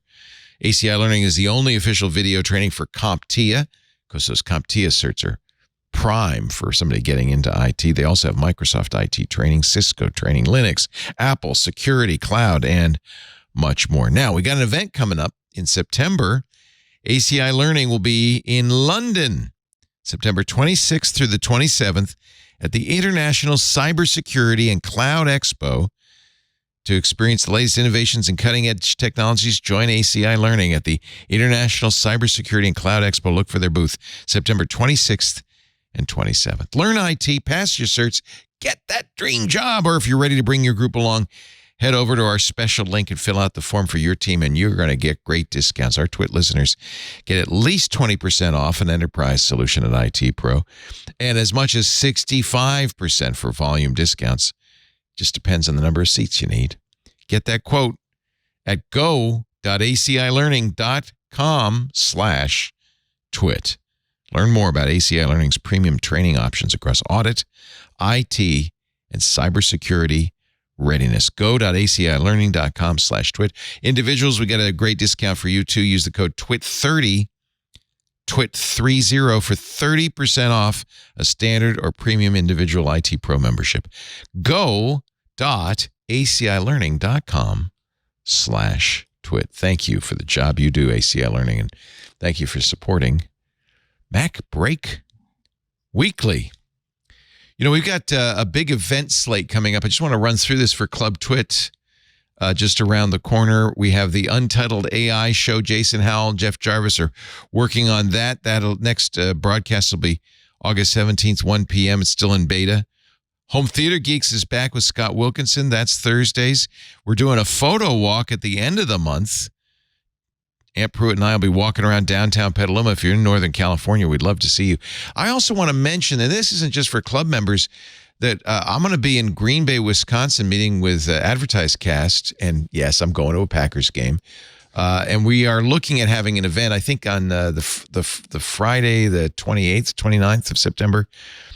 We haven't planned it yet because I don't know if there's interest. If there is interest, say something in the chat or the Discord, or you could even email me, leo@leoville.com, and say, yes, I'll be there, because we want to make sure there's enough people to not be embarrassed when we go. Like, hey, well, I'm here. Hello? So email me if you're going to be in Green Bay, September 28th, I think it is. Stacy's Book Club's coming up at the end of August. Got Daniel Suarez and Hugh Howey for a fireside chat. Lou Maresca. We got so much going on. And Anthony Nielsen, our AI guy, will be doing a fireside chat in October. If you are not yet a member of Club TWiT, you not only get access to the Discord, you not only get ad-free versions of all the shows we do, including this one, ad and tracker free, you also get those special shows we don't put out in public and all of that. And by the way, I'm just scratching the surface. I can go on and on. For $7 a month? How do we keep the price so low? By not paying Leo. That's how. Go to... You think I'm joking? We pay you in love and respect. In love and respect. Yes, in love and respect. No, I say that only so that you know your $7 goes to keeping everybody else employed, keeping the lights on, generating new shows. It does not go into my pocket. twit.tv/club twit. twit.tv/club twit. September 29th, Friday night in Green Bay. If you're going to be in Wisconsin, let us know. Let us know. And thanks to all of our Club TWiT members. Let's get back to the excitement of the 3 weeks ahead of an Apple announcement. It's so exciting in here. So exciting that I have a story from uxdesign.cc. Why do people save their empty Apple boxes? All right, show of hands. How many of you, do you have boxes for all of those Macs behind you, Jason Snell? I don't have boxes for all of them. I mean, Jason's Look, Jason's got them. You know why? And look, Andy's got them. I got not just. Hold on. This is like, see, this is so well made. This is for my Pixel book, and it's so well made. I don't even. Oh, there it is. Like this is what like dueling pistols like are. I know it's cardboard, but it's like quality. It's cardboard. like heavy.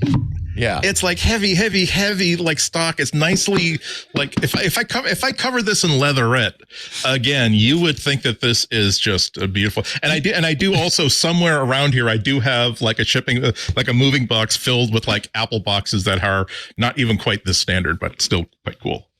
Well, lots of Mac Mini boxes laying around here. So I don't want you to think I'm actually saving these boxes. I recycle them immediately, but Anthony Nielsen came running in with his. You're right, they're works of art, but they're still cardboard, and I don't want a lot of boxes around the house, so I do. I don't know why I keep them either. My explanation is first off, I have a lot of these because they're review units and they go back to Apple in the box that they you came need in. them, yes. But also I have not so much with me, but I definitely have friends who are savers of Apple boxes, and the number one reason is if they want to sell it, if they want to upgrade and sell a used Apple product. The fact is nothing Worth more fits in the box. Those computers like the box they came in, if you've got the room for that, which I often don't. Right. All right. That's it. That's the story. Ford has hired I'm sorry, Andy, you want to talk more about boxes? No, please be my guest. I was just gonna say that, like, every time I do a house cleaning and I have a really, really old iPad box, like I'm about to throw it away, but then someone on eBay just bought one of these for $23, and it's not worth $23 to me to keep storing this, but that's like, let's put this in the decide later pile. I have to admit, I get, for some reason Italian coffee comes in very nice cans, and I hate throwing. We get Illy pods for the staff, and those Illy cans are beautiful tin cans. They're very nice. I hate getting rid of them, but how many screw cans do you need? You're right. And when I say screw cans, don't let your mind wander. I mean cans to hold your screws.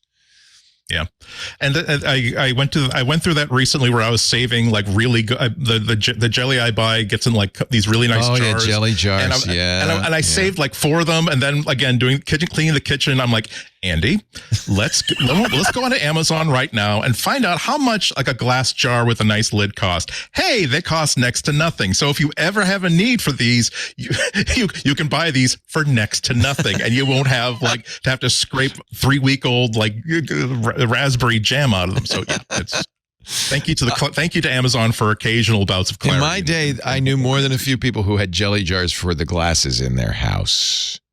So, well, that's hipster. That's hipster retro. It is. It's survivalism retro. Kitchenware. Yeah. Ford has hired Apple. The guy who helped create Apple TV Plus, Peter Stern. Stern was the former Apple Vice President of Services, credited with Apple TV Plus, Apple News Plus, Apple Arcade, Fitness Plus, MLS Season Pass, and Apple One. After 6 years at Apple, he's gone to Ford to build a world-class team. Not to start a streaming TV network, to create and market innovative customer experiences. Oh, Lord. By integrating hardware, software, and services across the Ford Blue, Model E, and Ford Pro. Yeah, that means that he went from like bringing Ted Lasso to the masses to trying to figure out how to charge a monthly fee for windshield wipers. Exactly. It's always nerve-wracking when I see services people at auto companies. But with CarPlay, unlike General Motors. So there's that. Good point. Yeah, can't believe GM is doubling down on not putting CarPlay into any of their new stuff. Unbelievable. No CarPlay, no Android, no nothing. Just let's. So those are you can't pluck the feathers from our pigeons. Those are our pigeons. Yes. We'll pluck the feathers. Yes. Yeah. That's exactly it. We want that customer information. Great article in the Next Web about a little Irish company called Alchemy. There were 4 people working at Alchemy. They had $2.5 million in pre-seed funding in 3 years ago when they pitched Apple on being the one and only company to resell, the iPhones that Apple takes back in trade. And I guess they grew past those 4 employees because they now have 60 warehouses around the world.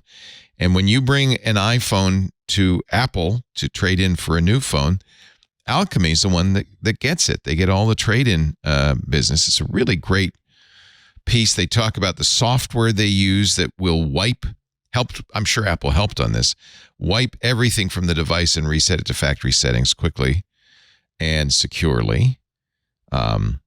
They'd also talk about how 98% of the phones they get can be refurbished and resold. 2%, though, go to Daisy. They say Apple, 1.2 million phones a year can go through Daisy's maw and get recycled. Remember that video, which is great, which means less in the landfill. Yeah. And they sell, this was the stat that I thought was interesting, 15,000 iPhone 8s every day. Every day. He's the guy who gave the interview to the Next Web says it's because Apple phones keep their value. Yeah. So the only problem I still have with this is that I like that Apple's making their hardware more secure and trying to reduce the market for theft by making sure that if something is not, that something can only be wiped by the original owner.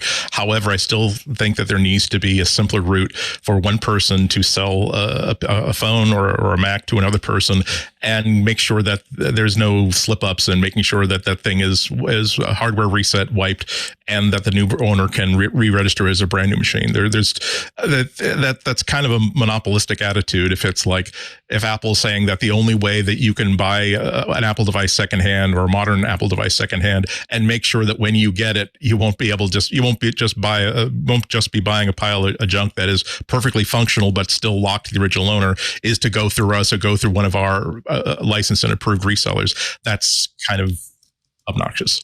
I think as long as you can prove that as long as you can absolutely prove that it can't be used for theft, I think that's fine. But as a user, I'd far prefer it to be hard to transfer than to have. I like the fact that it's hard to buy the phone. It's not that hard to transfer. You just have to remember to do it. That's right. But the thing is that I think that I'm totally fine with it being ruthlessly hard, so that as a user, I don't have to think about it's just there's no reason to steal someone's iPhone. People still steal them. I don't know why, but at least they can't use them. But one of the problems is that oftentimes it's not someone going through Facebook Marketplace and person to person. Oftentimes it's a company that's getting rid of 24 Mac Minis, and maybe 8 of them were processed properly, but the other 12 will now become kind of e-waste, even though, again, they're perfectly functional. They post, they do everything, but because there isn't a symbol, even though I could possibly show Apple, here's a purchase order, here's someone to contact, and here's like a note that the person who sold this to me is also going to be contacting you. I wish that there was some way under those circumstances so that even if it is difficult, it's like, well, here's the process you have to follow, but there's a process you can follow. Yeah. Isn't it sufficient? Is it sufficient if I wanted to sell an Apple device to remove it from Find My, log out on my Apple account and wipe it? But you're right with corporate, because of MDM. I see this on Reddit all the time. There's a couple of things that happen. One is somebody buys a refurbished Mac Mini and it's still under MDM, and when he tries to install the operating system, it says, okay, do you want to enroll it with the forward MDM program? And that's problem number one. And I also see, it's interesting, so most of these stolen or lost iPhones end up in China. And I see this on Reddit all the time too. People get a message from a guy in China saying, unlock your phone, and then some sort of meaningless threat, I love that art. Did you see the article where the guy suddenly saw pictures showing up on his photos, from his phone that was stolen, and then he ended up going to China and meeting the guy, and it turned out that they were really good. It was nice. They became friends, right? It had a happy ending. Yeah, I guess there was a lot of news coverage, so he was like a superstar when he landed in China. Like everybody there knew who he was, right? So there was like crowds at the airport and stuff like that. Yeah. But I'm kind of more with you. Flight. I'm not sure unless I happen to live like 2 towns away. I don't know if I would do a 14-hour flight just to get your iPhone. It wasn't instant. There was a lot of back and forth. Like they were trying to figure it all out and the whole thing, and then it wasn't like, I'm going to go today. It meant cute. That's right. Yeah. I'm kind of with you, Alex. I think a little barrier to theft, even though it doesn't deter all theft, it certainly has shown a big deterrent effect. Yeah. Alchemy says that Apple has, since 2022, become the fastest growing brand in the used and refurbished sectors worldwide.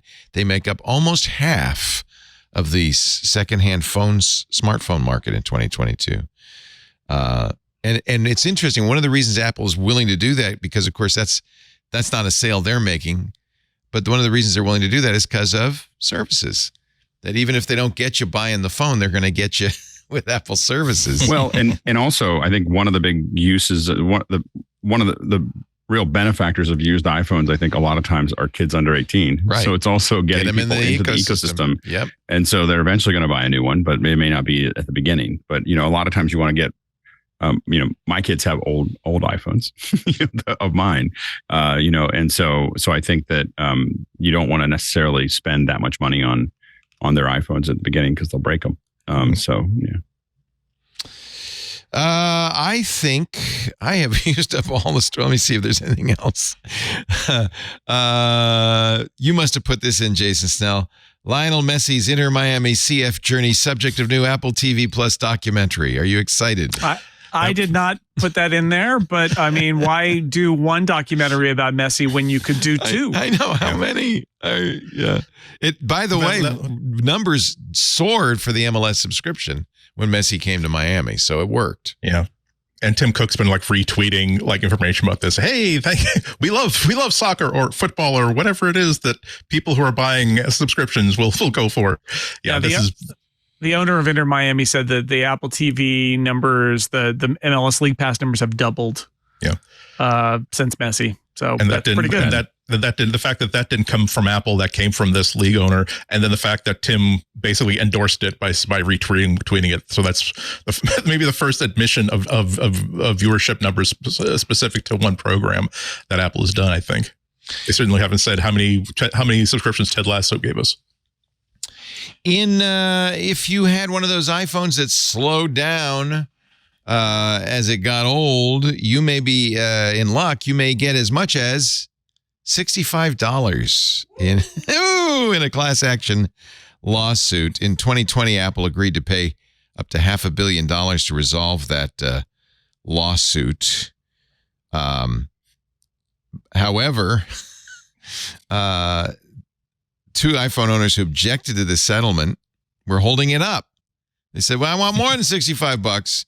They finally lost their appeal in the 9th U.S. Circuit Court of Appeals, removing the final obstacle to paying people back. So now Apple can start paying out the $500 million. Unfortunately, the claims deadline was October 6th, 2020. So it's too late to complain now. Yeah. They did get 3 million claims, and that's how we get the 65. Yeah. That's why I'm never cynical about these things. That if I can simply go to a forum that I know is legitimate, say I know I'm probably going to get $1.08, but if I find out 2 years later that this was worth $103, I translate that into burritos, and like that could have been a dozen burritos that I could have had for free, but I didn't. I didn't want to fill out one form. It's kind of sad that those two people who didn't like the deal were able to hold it up for all that time. That's a real George Costanza sort of move. Yeah, really. I want more. Of course, horrific tragedy in Lahaina in Oahu. I'm sorry, Maui.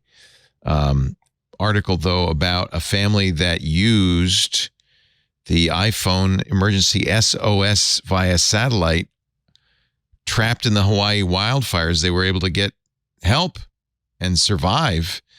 A tweet from Michael Miraflor said, my brother's girlfriend's cousin, well, that's a little far-fetched. My brother's girlfriend's cousin and his family were caught in their vehicle in Maui when the wildfires suddenly erupted around them. No cell service.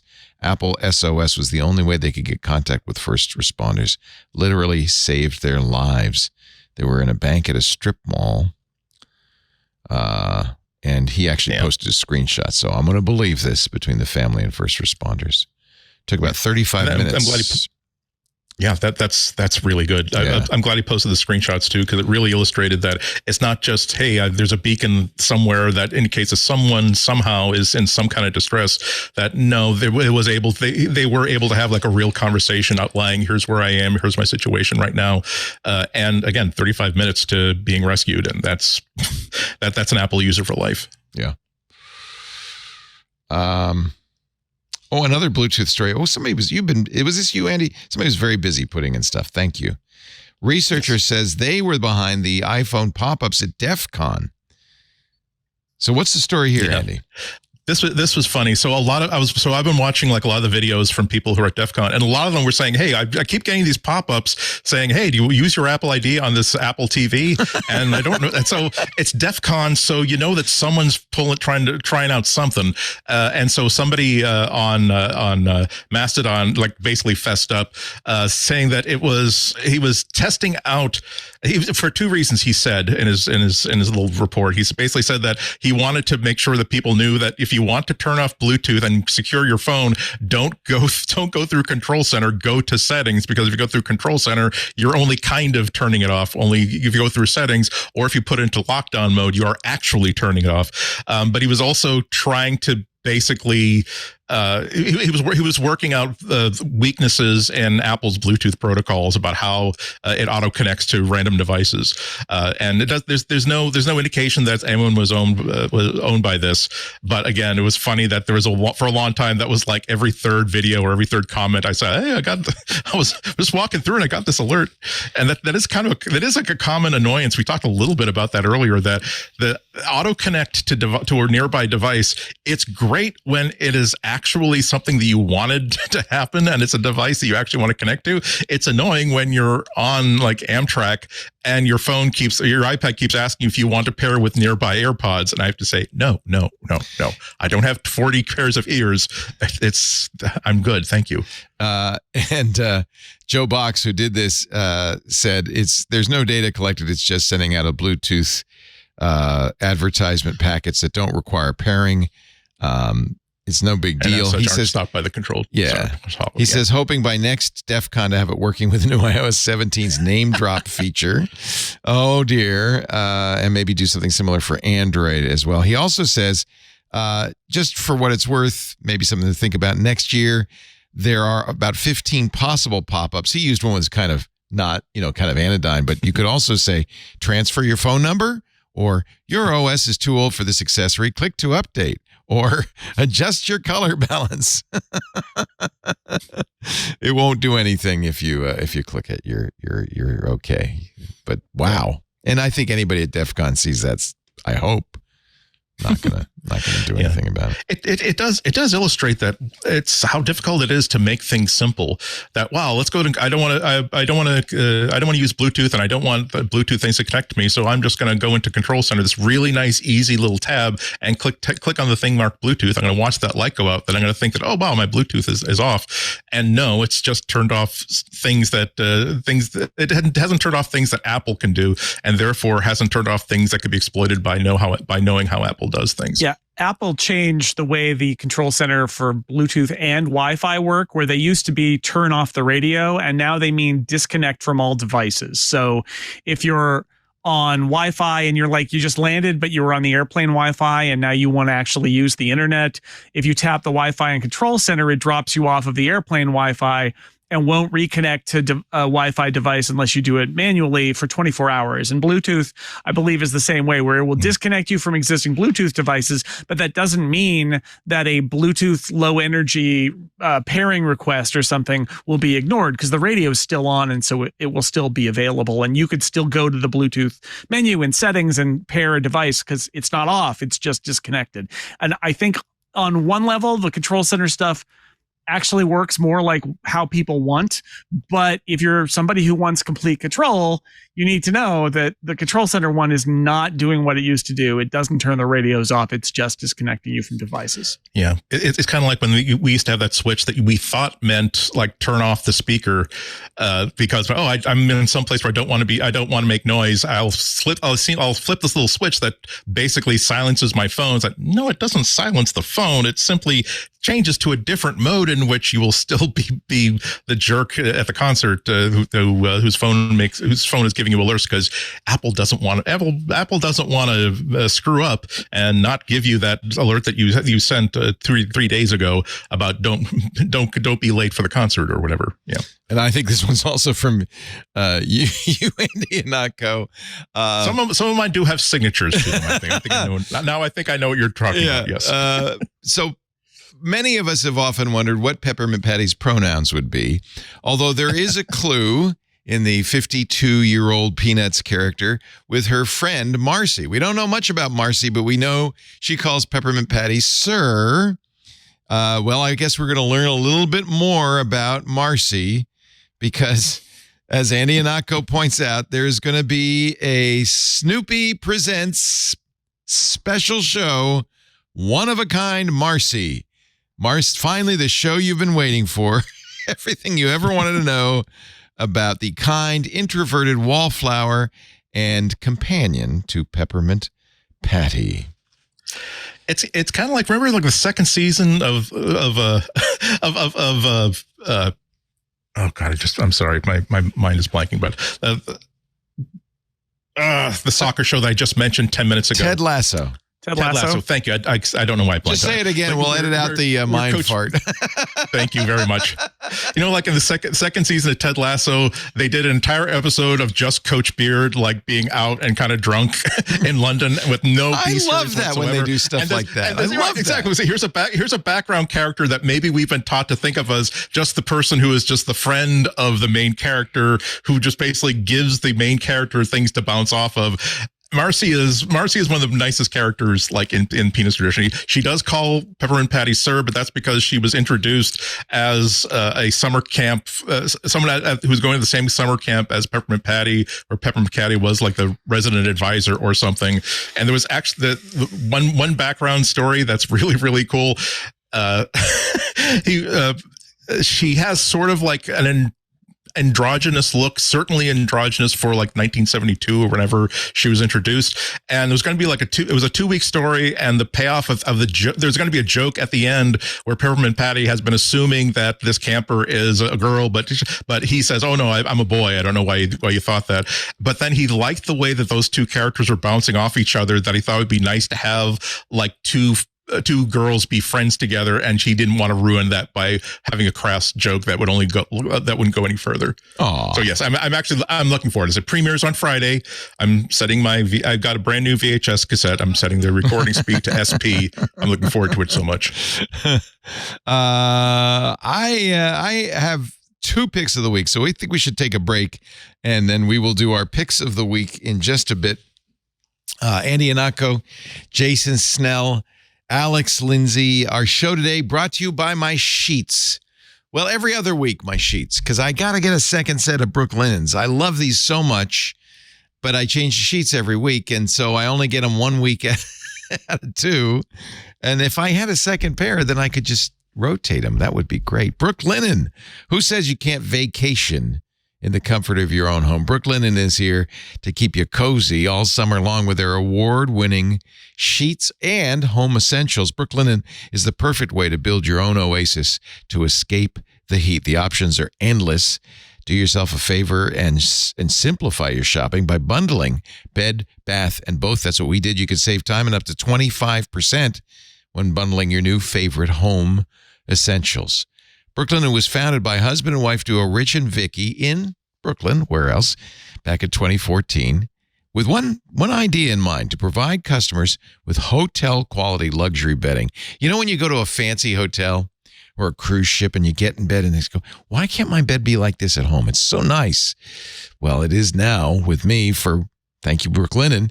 You could choose the Brook Linen sheets that fit your needs. They're crisp, classic percale weave, which will breathe and give you a very cool night. We went for the buttery smooth Luxe sateen sheets. They are really, really smooth and soft. You see, they have washed linen. They have organic. They've got a lot of varieties. We also got the Brook Linen towels. I love them. They soak up water. Brook Linen, I think it's because Brook Linen only uses the highest quality materials for all their products, such as long staple cotton. Everything they create built to last and feel great. We got the full set with the sheets, the pillowcases, the duvet, the towels, the whole thing. And I could not be happier. Highly recommend Brook Linen, the internet's favorite sheets. How can I say that? Well, for a couple of reasons. Wirecutter and Good Housekeeping both agree Brook Linen has best-in-class bedding. But there's also the 100,000 5-star customer reviews. That tells you something, too. People love Brook Linen. You will, too. Shop in-store Yes, there are Brooklinen stores. Look for one near you or online at brooklinen.com today. Give yourself the cooling sleep you deserve this hot summer.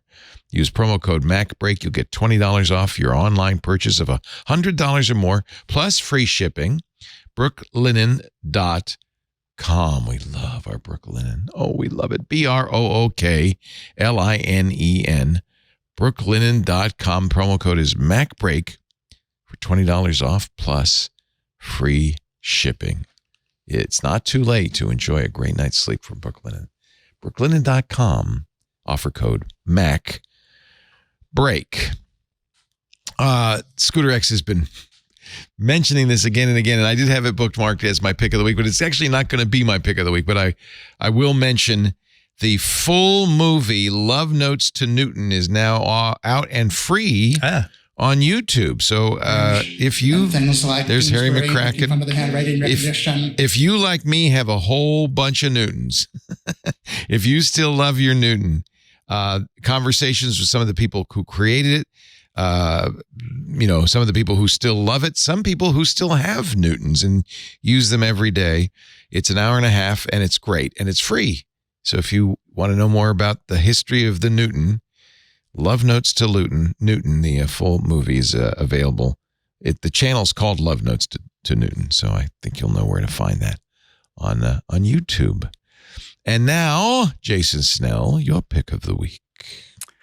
Yeah, I'm going to promote an app written by a friend of mine, Casey Liss from the Accidental Tech Podcast. His app came out last week. It's really good, though. That's the thing. It kills me a little bit to say my friend wrote a great app. He did. It's called Call Sheet, and it is literally a reaction to how bad the IMDb app and web experience have gotten. So he wrote an app that uses not IMDb because that data is not as readily available. It uses the movie database, which is almost as good, not quite as good, but he wanted to build a clean, easy to use app that accesses the, hey, who's that guy moment in your life where you're like watching a show and you're like, whoa, what that actor, what has he been in? And following it around like we do with IMDb, but doing it without ads and a lot of garbage. And it's really well done. And I think my favorite part of it is the way, it's got a quick access link that's really brilliant. That's got this idea of like, you can set it to go to Just Watch and see where is that movie or TV show available to stream, or you can have it beat IMDb trivia or whatever. It's got spoiler controls, which are really nice. So if you are worried about like being told Idris Elba isn't in all the episodes of this, you're like, oh no, what did they do to Idris Elba? It's like, well, turn that off and you won't see that, and you won't get spoiled about it. If you know, you know. So I really recommend it on that level. I also really love how thoughtful his subscription model is. So this is a subscription app. If anybody learned anything in the last year, it's that if you're writing a Twitter app or something like that and you rely on a subscription, you're at the mercy of the service, and it can be super dangerous. And there currently, I don't believe, are any or very many API fees for him to pay the movie database. But what he's done is he's set up a very thoughtful subscription plan. It's a reasonable price. There's a monthly fee or an annual fee. But what I really like about it is when you open the app, you are not prompted to create an account. You are not prompted to buy a trial. You just use the app. And after about 10 searches, it will start to subtly say, eventually you're going to need to pay for it. And I believe 20 searches is the moment where you need to decide. But the beauty of that is by the time you hit the paywall, you'll know if this app is worth it or not. And I think it's really, if you're somebody who's looking up who is that guy in that movie all the time, this is a so much better way to do it than something like IMDb's stuff. So you'll find out whether it's worth it or not, but there's no risk in trying it because it is free to try for those 20 searches. Callsheetapp.com. There's not one TV or movie that I watch that I don't have to pull up IMDb and say, who is that? I know that's somebody. I was watching The After Party the other day and I'm like, oh, it's that guy from The Thing. And I had to look it up. It's like, oh, he's from that show where Carl Urban is an android. It's that guy. But I had to go through that process. So, it's I love how thoughtful it is. So many apps when you open it for the first time, you're like, please create an account, please buy it now and then get the free trial and all that. Like, you will get a 7-day free trial when you sign up for Call Sheet, but you'll do it even to get to that point. You will have used the app enough to know whether you want it or not. And I really like that as a philosophy, to be able to really use the app before you have to decide if it's worth paying for. 2 little notes. One, great icon for Call Sheet. Hunt for Red October, except it just says Hunt for, which is exactly what you're using it for. And Casey Liss is lucky because he's got the perfect name for a company, Limitless LLC. Yeah. Casey's got all the good list puns nailed down. So I admire that. Very nice. A podcaster who programs. Wow. He's thrown down the gauntlet. Very nice. Andy Anako, pick of the week. Really great free pick this week, but you got to get on board. The Nib is a wonderful site that publishes comics by creators from all around the world, all kinds of backgrounds. We're not talking about like 3-panel comic strips. We're talking about political comics, nonfiction, memoir. Oh, it's going out of business. That's first person, right? Actual journalism. Beautiful, beautiful stuff. And they're going out of business, unfortunately, after 10 years and paying like $2 million to independent cartoonists and comics creators. So but the good news is that through the month of August, if you go to thenib.com, you can actually download PDFs of every issue that they published. And so I suggest you get right on that. They're also asking for donations because they would like to keep this archive alive. Again, they can't keep publishing and they can't keep paying creators, so that's why they're shutting down. But they would like this stuff to still be available to people, and you can help out by donating some money. But until then, grab every single one of these PDFs while you can, because every single issue is just there's no top, there's no bottom, there's no high point, there's no low point. I can't think of any other publication where just every page is just rewarding and positive and wonderful. Yeah, there was so much sadness when they announced that they were going to shutter after 10 years. It's really a shame, but it's great that you can get them because a lot of these are out of print. But do leave them some money so that we can keep these archives online, because they really and other people can discover them. It's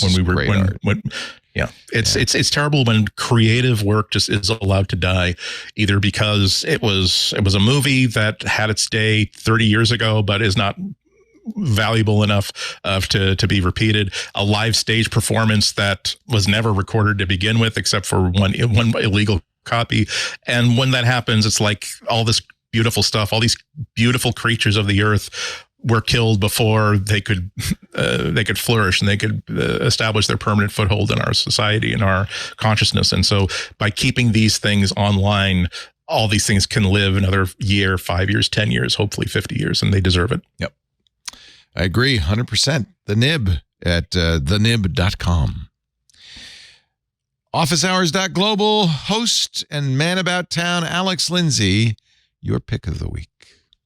Yeah, so we went at SIGGRAPH. There was a lot of cool things. I mean, people were talking about nerfs and we were talking about motion capture, but the thing that seemed to stop everyone was this application called Feather. So Feather is a free app right now. It won't be forever, but it's a free app, and you can sketch in 3D, and it is just magical to watch someone draw. So basically, what happens is that you define your first stroke is to define the surface that you want to draw on, and your second stroke is to draw on that surface. That surface can be curved, that surface can be wavy, it can be straight, and you can build, whole scenes and drawings and planes and animals and everything else in 3D. And you're really sketching in that 3D area. You can cut and paste in 3D. You can do a lot of other things there, and it is just mesmerizing. Like looking at someone I'm still learning how to use it, but I downloaded it immediately onto my iPad. But all the stuff you're seeing there is stuff that someone drew in that app, and it can generate an OBJ, so you can eventually get it into.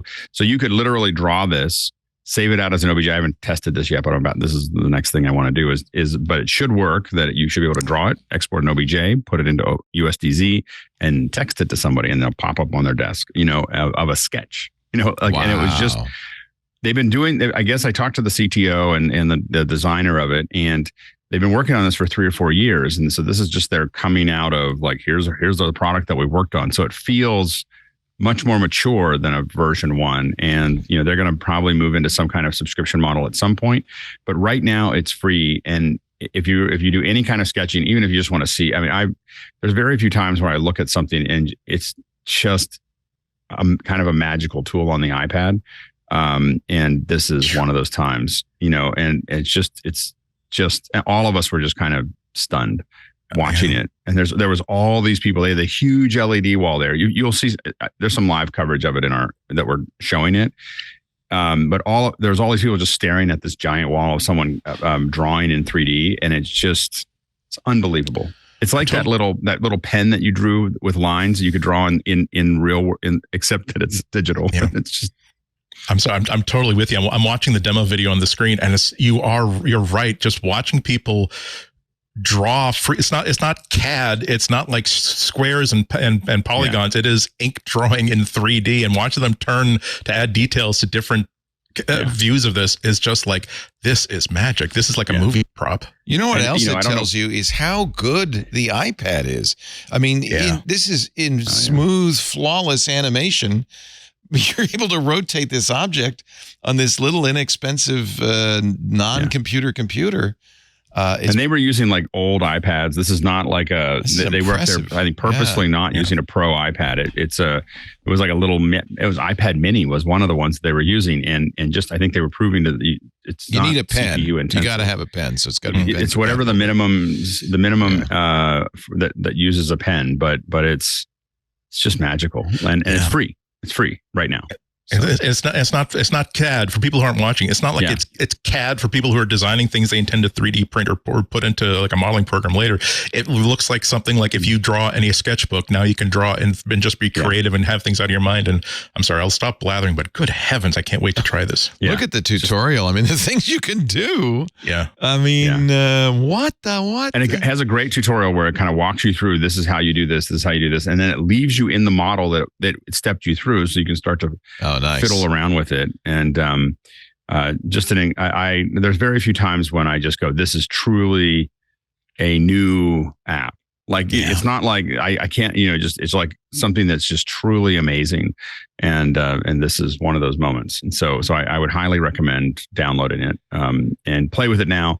Again, there's going to be they said there's going to be some subscription service at some point. I don't know what that's going to be. But they said right now we just want people to play with it and get their feedback. So I can't wait for the Vision Pro version of this. Yeah, that's going to be intense, there was Meta had an app that would, a couple of different companies have had apps that, I think Adobe bought it, that let you draw in 3D with VR. And I've already started playing with this one. I actually found this one easier to draw on than the Meta one, just because it was a pen and I could see it and everything else. But I think that I do think this inside of a Vision a Vision headset is going to be pretty amazing. Yeah. Wow. Professional sculptors. Go ahead. No, I mean they're professional. They were professional sculptors. Like a sculptor I follow on Instagram is the head sculptor of the U.S. Mint, and like he loves working with clay, but almost everything he does as a digital model. But the tools that he's demonstrating on his Instagram and other channels, they don't look as natural or as like free form as this. Like I can't wait to see what like a real sculptor would do with this in their hands. I'm sending this out to all my friends that I used to work at Lucasfilm. Like, check this out, check this out, check this out. I'm just waiting for one of them to like, oh, now I understand this, and then suddenly we're going to see this explosion of stuff. So we'll see how that goes. Feather.art on the web, or look for it on your iPad app store. I actually have a pick of the week that costs more than an Alex. And I don't expect anybody to buy it because it's the weirdest thing I ever heard of. It's a touchscreen, a 24-inch monitor in a suitcase. LG is going to sell this for $1,000.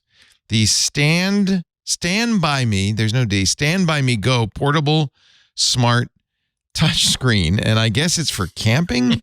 I'm not sure exactly what it's for, but it's in an attaché case that you can carry with you. It has speakers, 4 of them, so you could actually get some sort of surround sound. It's got a built-in battery. They say will go for 3 hours.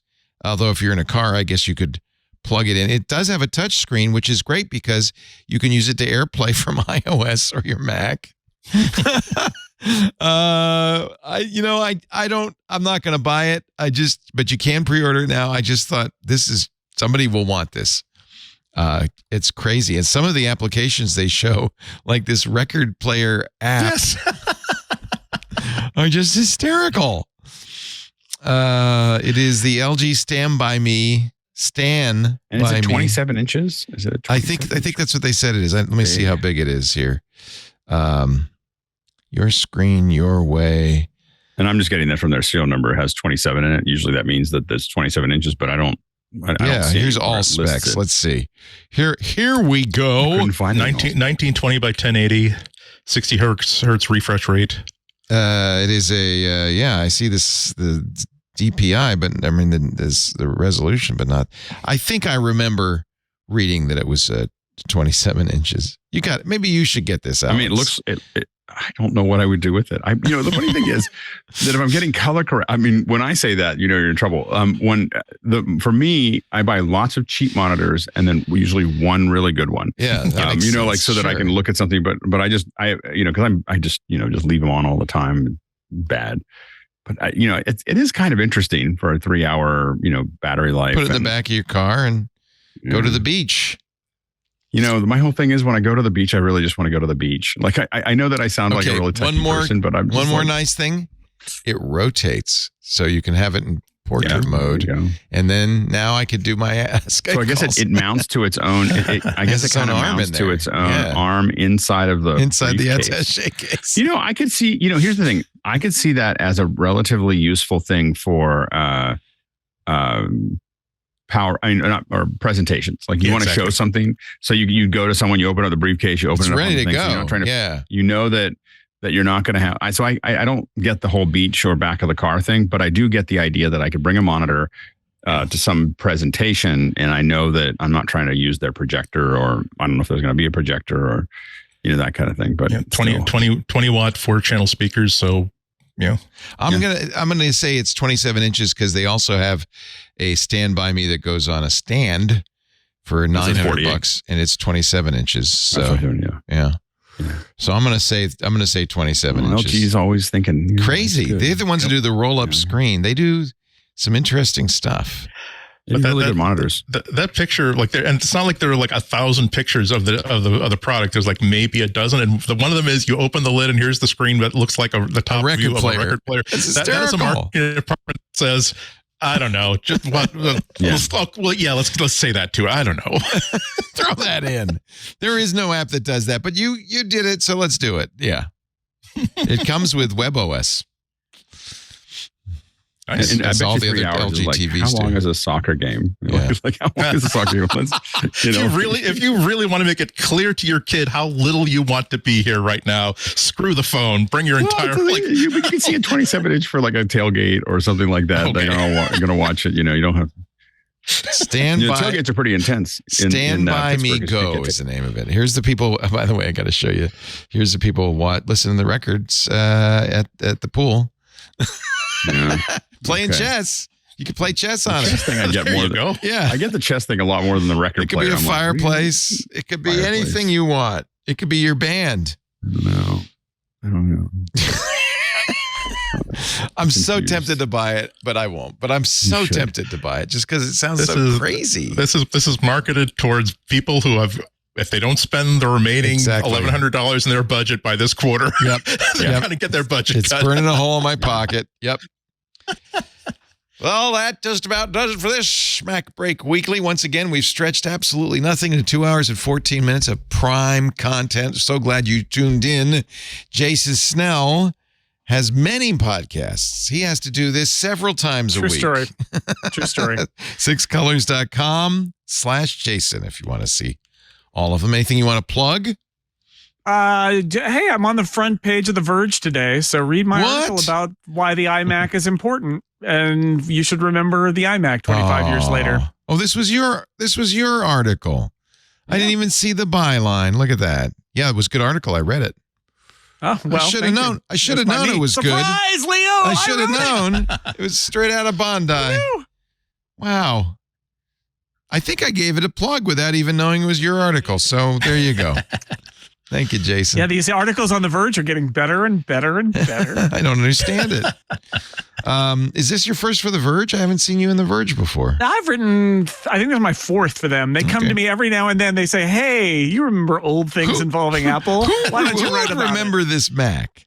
It's very nice. Nile and a bunch of the other people over there have been very nice to me over the years. And I appreciate the opportunity to be on that big stage. And this one was David Pierce and Dan Seifert, but they both asked me to be involved, and it's fun. It's fun to do from time to time. I'm not, starting a column over at The Verge or anything, but it's nice when they tap me on the shoulder and say, we thought you might be the person. I literally saw them at WWDC, and they're like, we think you might be the person to write this article about the iMac. And I'm like, let's do it. So it's nice 2 months later that it's finally out. Alex Lindsay, officehours.global. You got a call in 2 minutes, so I'm going to let you plug Office Hours. Yeah. My brother's on Thursday. Oh, so nice. There's the plug. So my brother he's now a Steadicam operator for some pretty big films. The Airy Trinity with Joe Lindsay. Ooh. Yeah. So Joe's going to be on. He's going to be. I think you're going to get to see my backyard because he's going to move the Steadicam around. You'll see how much I don't water my lawn.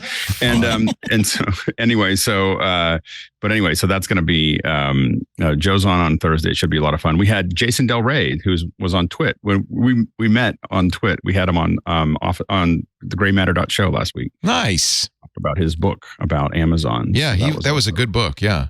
Officehours.global. You could join the Zoom call every morning or watch it on YouTube or go to the website and see all of the great stuff. It is a wonderful place to be. Alex, get out of here. Thank you for being here. I'm out of here. Mr. Andy Anako, WGBH in Boston. He is currently being held hostage by 91 indictments. Yeah. And the thing is, I would joke that unless he gets indicted again, I'll be on Wednesday at 12:30. But there's so many things he could still be indicted for. So let's just say that if you don't have any plans for Wednesday, go to WGBHnews.org. And if you miss it, that's fine. You can stream it later on at the same address. Very nice.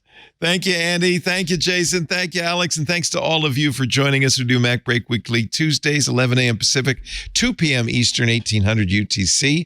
That's so, I tell you that so you can watch it live if you want. The live stream, which goes 24/7, is at twit.tv/live.